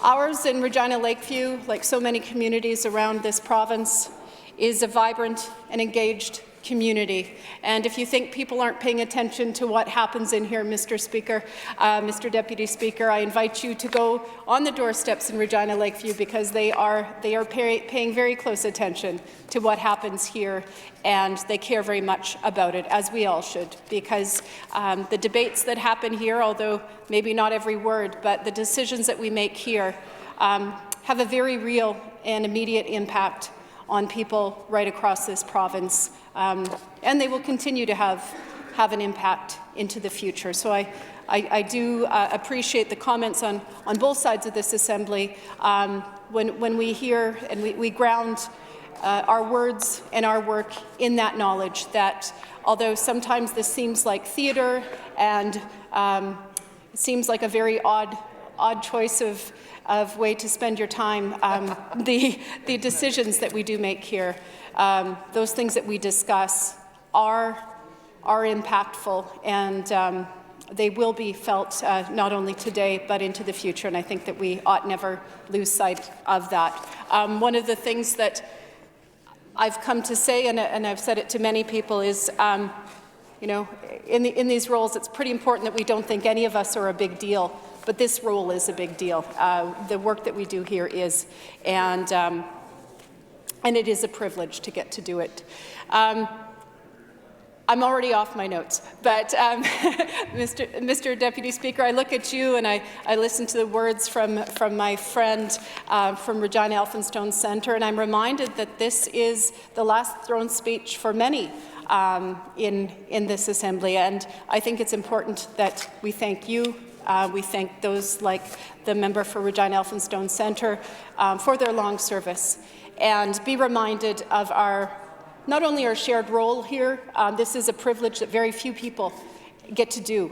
Very few people in the history of this whole province have got to stand in these spaces and enter into debate on throne speech, and it is to be respected. I know none of us serve here without some significant sacrifice. I know often I think our families sacrifice even more than we do to be here, and to recognize our shared humanity and our shared camaraderie. We are a part of a very small group, and I thank you for your service and all of those members who won't be joining us here next year after the throne speech. As I got up to speak, I got a message on my phone from one of my constituency assistants, and if I wasn't going to put them into the speech, I'm reminded to do that now. We know that not only the work that we do, but the work that they do in our offices, taking calls from members of the public, setting up our schedules, often hearing stories and people when they're desperately reaching out and being that lifeline often for constituents, sometimes being a sounding board, sometimes taking unpleasant calls. That happens, but that is a part of our democracy, and our offices do not function without those very capable people in our offices. I think sometimes people imagine that we're the ones who are taking all of the calls, and certainly we do, but we all know that how much work our constituency assistants do. So I want to say a sincere thank you to both Corey and Chris for all of the work that they do there. And like everyone else here in this Assembly, Mr. Deputy Speaker, I want to take a little bit of time to acknowledge my family, perhaps brag about them a little bit and just tell them how important they are to me. My husband Guy and I just recently celebrated our 22nd wedding anniversary. I know I don't look that old, Mr. Deputy Speaker. And you know, it's hard to imagine that that is already the case. We recently had the opportunity to attend a pre-retirement seminar through his workplace, if you could imagine, Mr. Deputy Speaker. So you can tell that I am much younger than Guy. But I also just got a text from him telling me that the lights are taken care of and supper is on the table. And I can't tell you how important it is to know that those details, when we're very busy in the Assembly, are taken care of at home. Sometimes my sharpest critic, but I know he does it in service of wanting me to do a better job and wanting so much for the province of Saskatchewan, like so many people here. So I thank him. I wish sometimes he would give me an easier ride, but I know that it's all in service of wanting better for all of us. This year, our oldest daughter turns 20, and she's in her second year of university at the University of Alberta. She was accepted into the environmental engineering program, the co-op program, earlier this year, which I thought was great, and then I realized how difficult it is to get into that program, and I was ever more proud of her. We hope that perhaps she will come home this summer and undertake her first co-op term in this province, Mr. Deputy Speaker. And I think maybe I shouldn't let it get to me, but sometimes, you know, we hear charges that, you know, we don't care about the future and, you know, it's all gloom and doom. I think we must never imagine that any of us want anything more than the very best for not only our children, but for all children in this province. And that the work that we do here, I understand why it might be difficult to hear that, but we do that in service of hoping for better for the people of Saskatchewan. And I think it's important to ground ourselves in that shared humanity. Speaking of humanity, we've got three teenagers at our house, and our son is in grade 12 at Sheldon Williams Collegiate. So shout out to all of the teachers and the volunteer coaches. They're just finishing up their football this time of year. And it really does take a village, Mr. Deputy Speaker, and we couldn't be prouder of him. He's looking to do well, and we're going to see where he's going to go with his future. And again, I hope that he finds a place and finds his passion in this province that we all feel so strongly and so passionate about. And our youngest, this is our last year of elementary school. Maya is in grade 8, which again doesn't seem quite possible. And next year we will have one child in the K-12 system and none in elementary school. And that feels like leaving a little bit of our family behind. When I was thinking of this today, I was thinking of Ms. Starblanket, who has been an EA for all three of our children through their career. And every time I post something on social media, she's right there to cheer for them.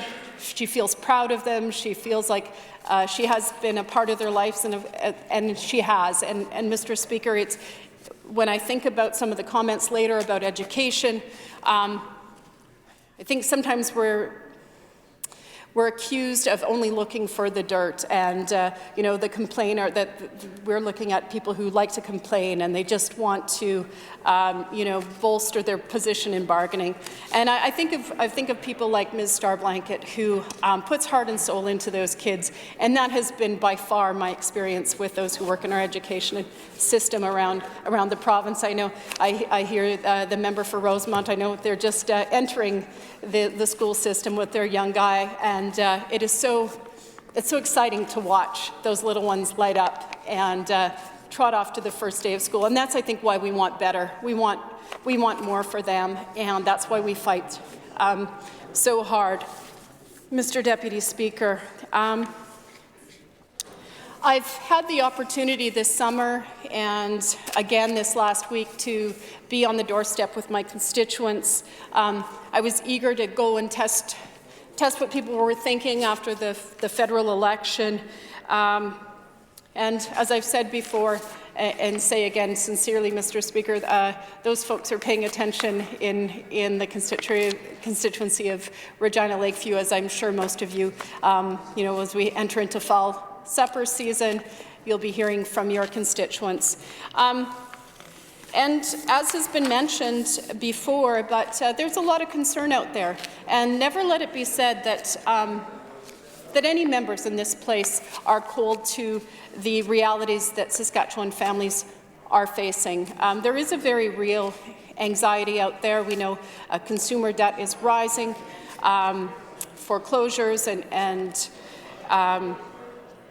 mortgage arrears, those things are rising, and there's a lot of uncertainty. We're in a state of flux economically, and of course we've just come off a very, very difficult harvest season in the province, and that anxiety is real. People are looking to the future. They're looking at their bank balances at the end of the month and feeling anxiety.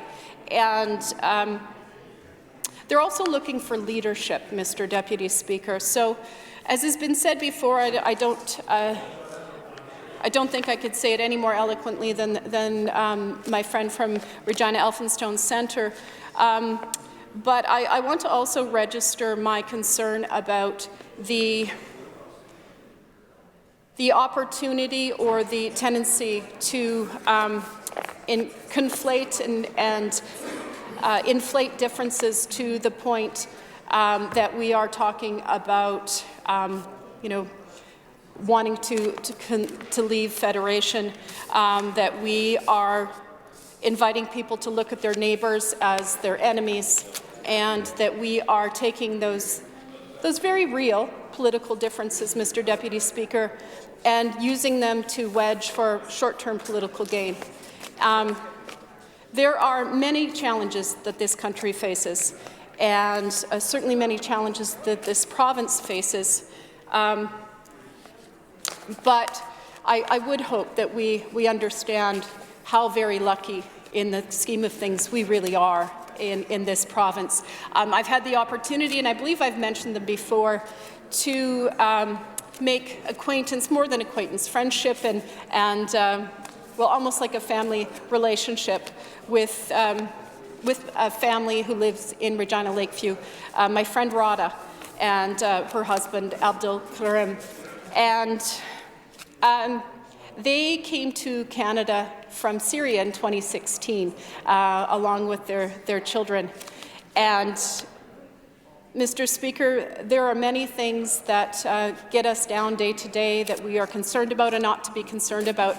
But I think sometimes I just need to be reminded to look at things through their eyes and their hopes. And they just see they come to the park here in Wascana Park, and their children run around, and they cannot believe their good fortune to be able to be in a place that is so beautiful, that is so safe.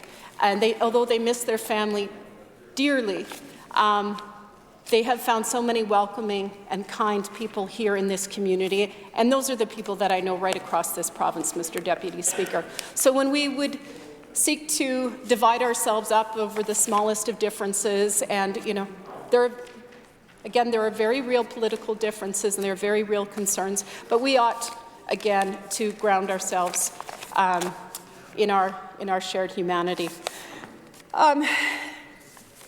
One of the things that may not come as a surprise that I want to spend some time talking about, I believe I might be one of the last speakers here today, getting into formal comments about the throne speech, is about, you know, what we saw here. What were some things that are promising, and what are things that are disappointing about what we saw in the throne speech. One of the things that, again, perhaps I shouldn't listen so intently to comments, Mr. Speaker, but Mr. Deputy Speaker, but sometimes they do get in your head. And last night I heard a lot of talk about, you know, just complaining on this side. And, you know, everything's negative, and the sun started shining in 2007, and until before then, you know, it was just a sinkhole in the province, and there was doom and gloom everywhere, and it's just a growth mentality that we needed, and it was all good. Mr. Speaker, you know, probably the truth lies somewhere in the middle of most discussions, but you know, I look at this throne speech, and I understand the need to attract investment and to bolster confidence of investment. But I do think we run a risk if we talk about when people are very, very concerned, when they have very real challenges in their life. One of the things that we did or talked about in counseling is if someone is really, really elevated, their anxiety, their fear is very elevated, and you come down here saying, "Oh, it's all fine and everything is good, Mr. Deputy Speaker," that doesn't calm folks down. It actually just makes them feel not heard, and actually escalates them further. So I think we really do have to acknowledge where people are at, and then offer hope. People have to, you know, bring their fears, their hopes to you, and we offer them hope, but it has to be based in reality. So when I look at this section under education in the throne speech, you know, I see some numbers that we've heard repeated time and time again. I hear an increase of over 27,000 students, which you know is significant for sure. But I don't see much that addresses the reality in our classrooms today. And that is what we heard time and time again. I just received another email from a concerned teacher, and this is commonplace. This happens several times a day. Feeling not heard, that the answers that are being given or non-answers don't reflect the reality in the classroom. And that's why we decided to do our own survey in May of this year. In fact, the breaking point was when the minister stood up and talked about a class size average of 19. Yeah. And it has become, honestly, the punchline in most town halls that we've conducted. People laugh out loud. I know that certainly was the case at the Saskatoon Teachers Association, where we had thousands of teachers in the room, and the class size of 19 was mentioned, and people burst into spontaneous laughter. It wasn't meant to be a joke, but that's how funny people found, how much that strays from the reality of what's going on in the classrooms. And we don't say this, Mr. Deputy Speaker, because, well, it is our role as the official opposition to bring forth concerns, of course, and those concerns are there.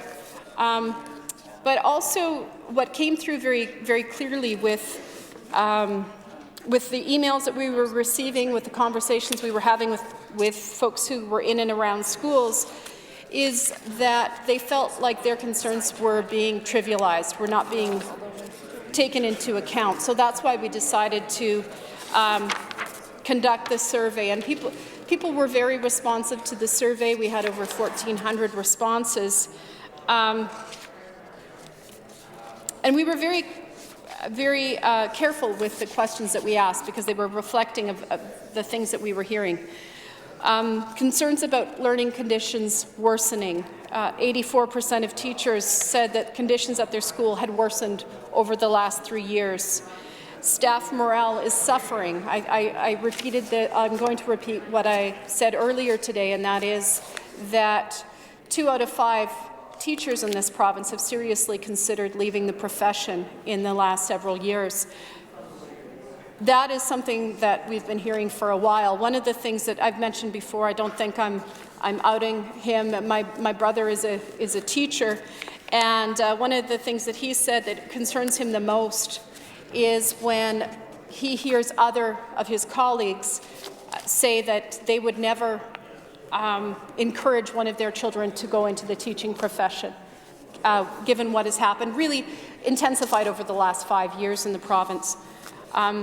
Because he loves being a teacher, and that's been my experience as well. And I think all of us here who have children will have those stories about those educators who bring their passion and compassion to the classroom, and who are there at 6 in the morning and there at 6 at night, and they're doing their lesson plans at the beach in the summertime.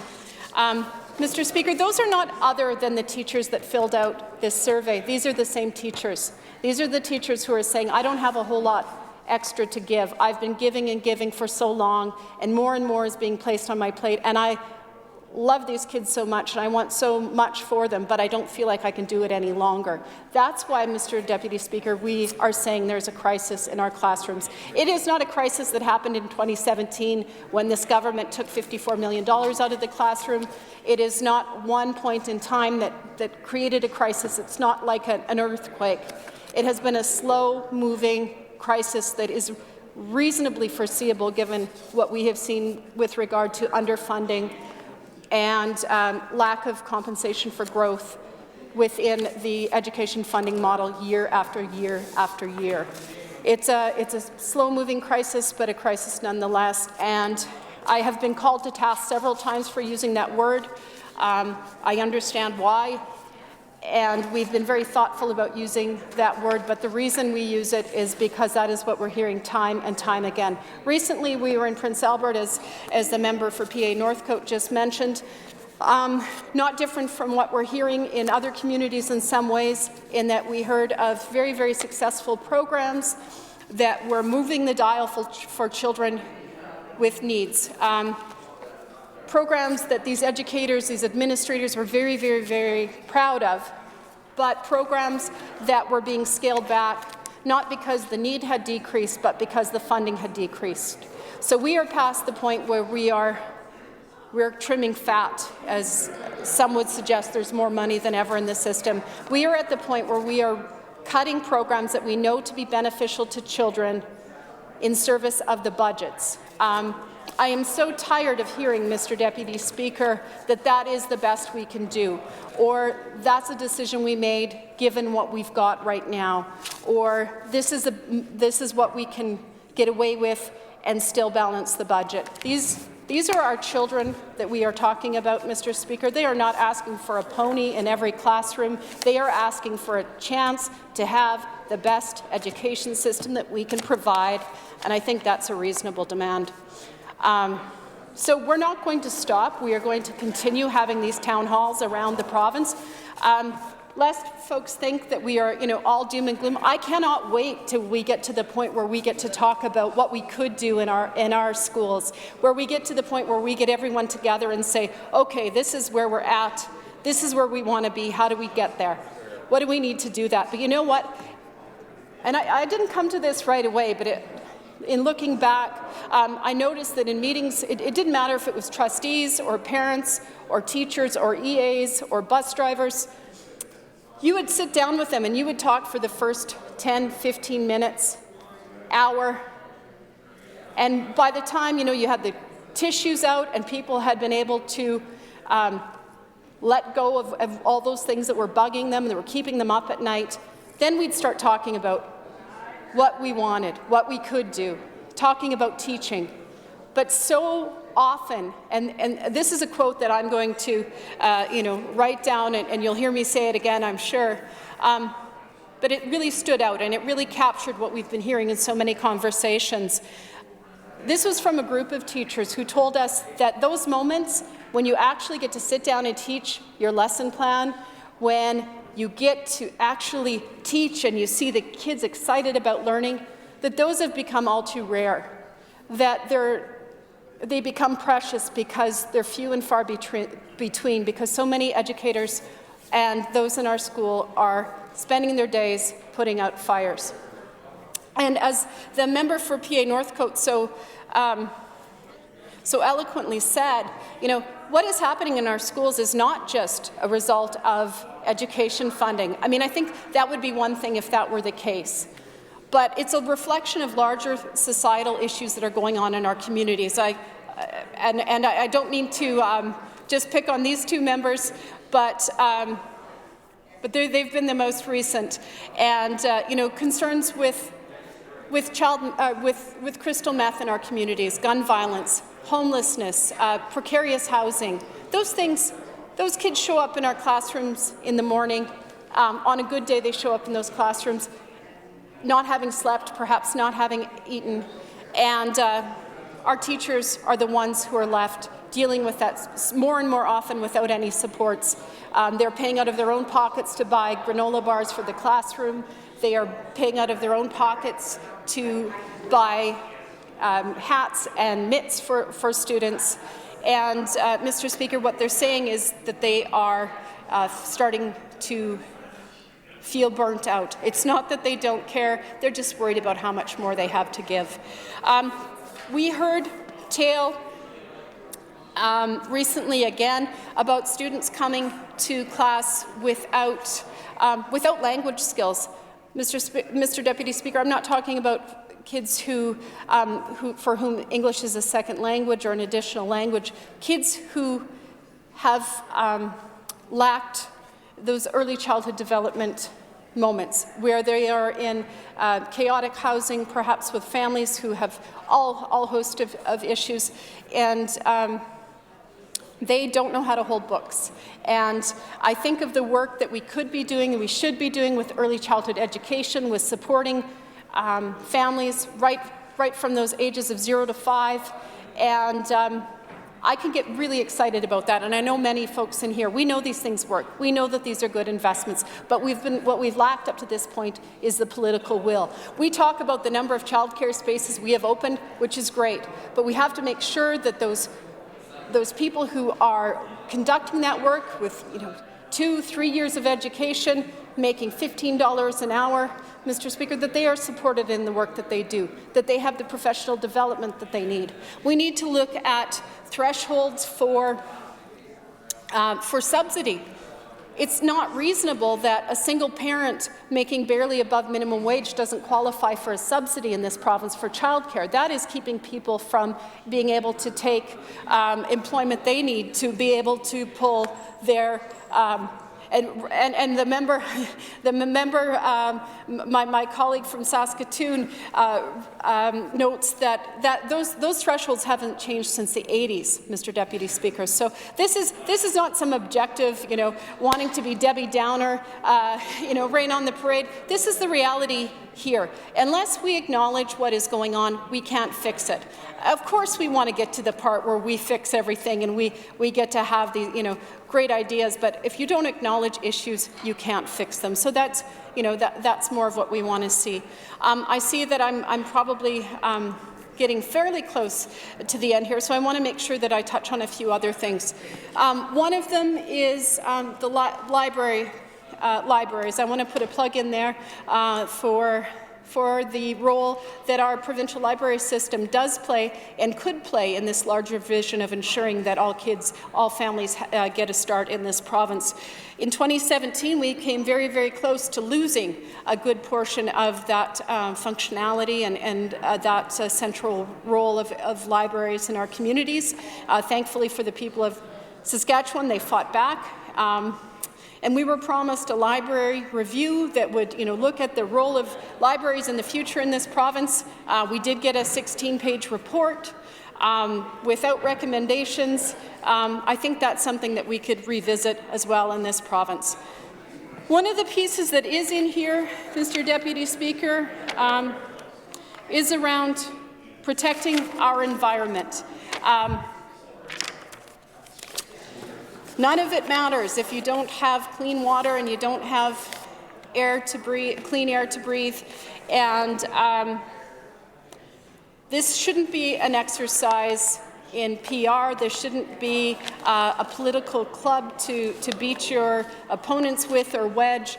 This is an issue that is really, I don't think it's overstating it to say is an existential crisis for the folks on this planet.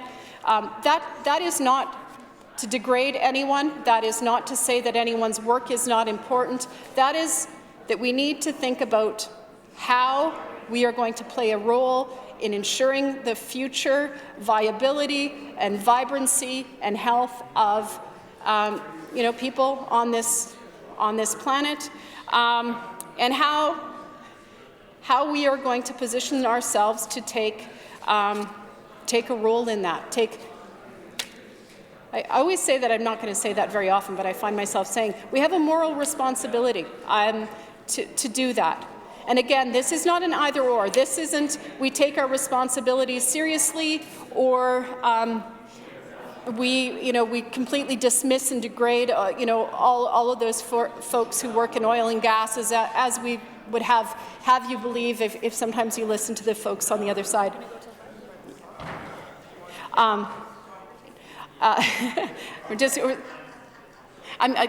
Thumbs up or thumbs down? Should I go right till 5?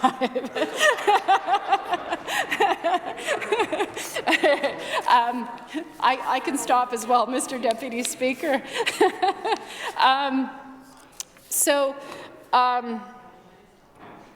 So let's not make that false dichotomy. Let's think about how we can take reasonable, meaningful measures that take into account the very real condition, the reality of our economy here in this province, and find a way to do our share without unduly burdening any one sector, any one community. I think it is a positive to see some transition money in here, a community fund for the communities of Estevan and Coronach.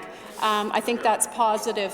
While I'm on the positive train, I'm really happy to see some proposals around vaping. As a parent of kids who are frequently talking about the prevalence of vaping, I think it's important we get ahead of that before we're dealing with a public health issue like we saw with cigarette smoking in the province. And I want to give credit for some of the strong measures around distracted driving, drinking and driving in the province.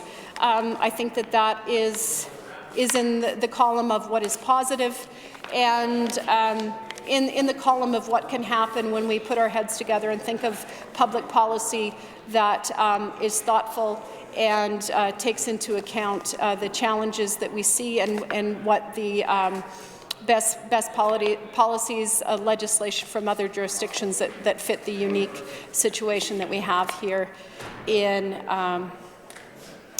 this province. And I wasn't sure if I was going to talk about this, but it and she's going to hate it if I mention it. But Mr. Deputy Speaker, you're in the chair and you're giving me encouraging nods here. I want to talk about our responsibilities to the future and to our children in this province, but also children everywhere. Recently, I was listening to a radio program about climate change. I believe it might have even been the forest fires in California. And my youngest daughter, the 13-year-old, was in the back seat, and she was talking about climate change. And she said, "Well, do you think anything will change?" And I said, "You know what? I'm really hopeful. I think that there are a lot of people who take their responsibilities seriously, that we have a lot of folks working on this, and that I think if we find a way to work together, we can do that. This is something we can move the dial on." And she said, "Well, I really hope so, because we only have about a year if that isn't the case."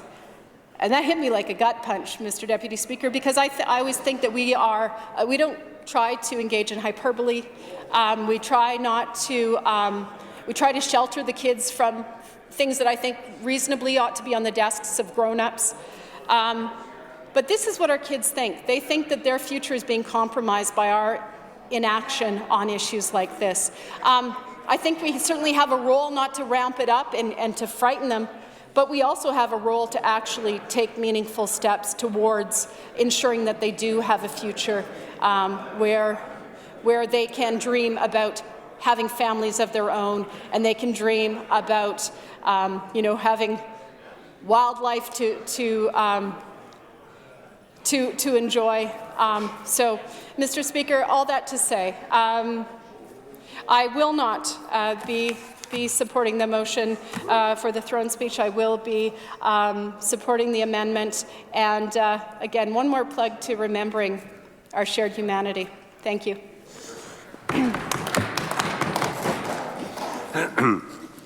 It now being 5 o'clock, the time of adjournment, this House stands adjourned until tomorrow at 10 a.m.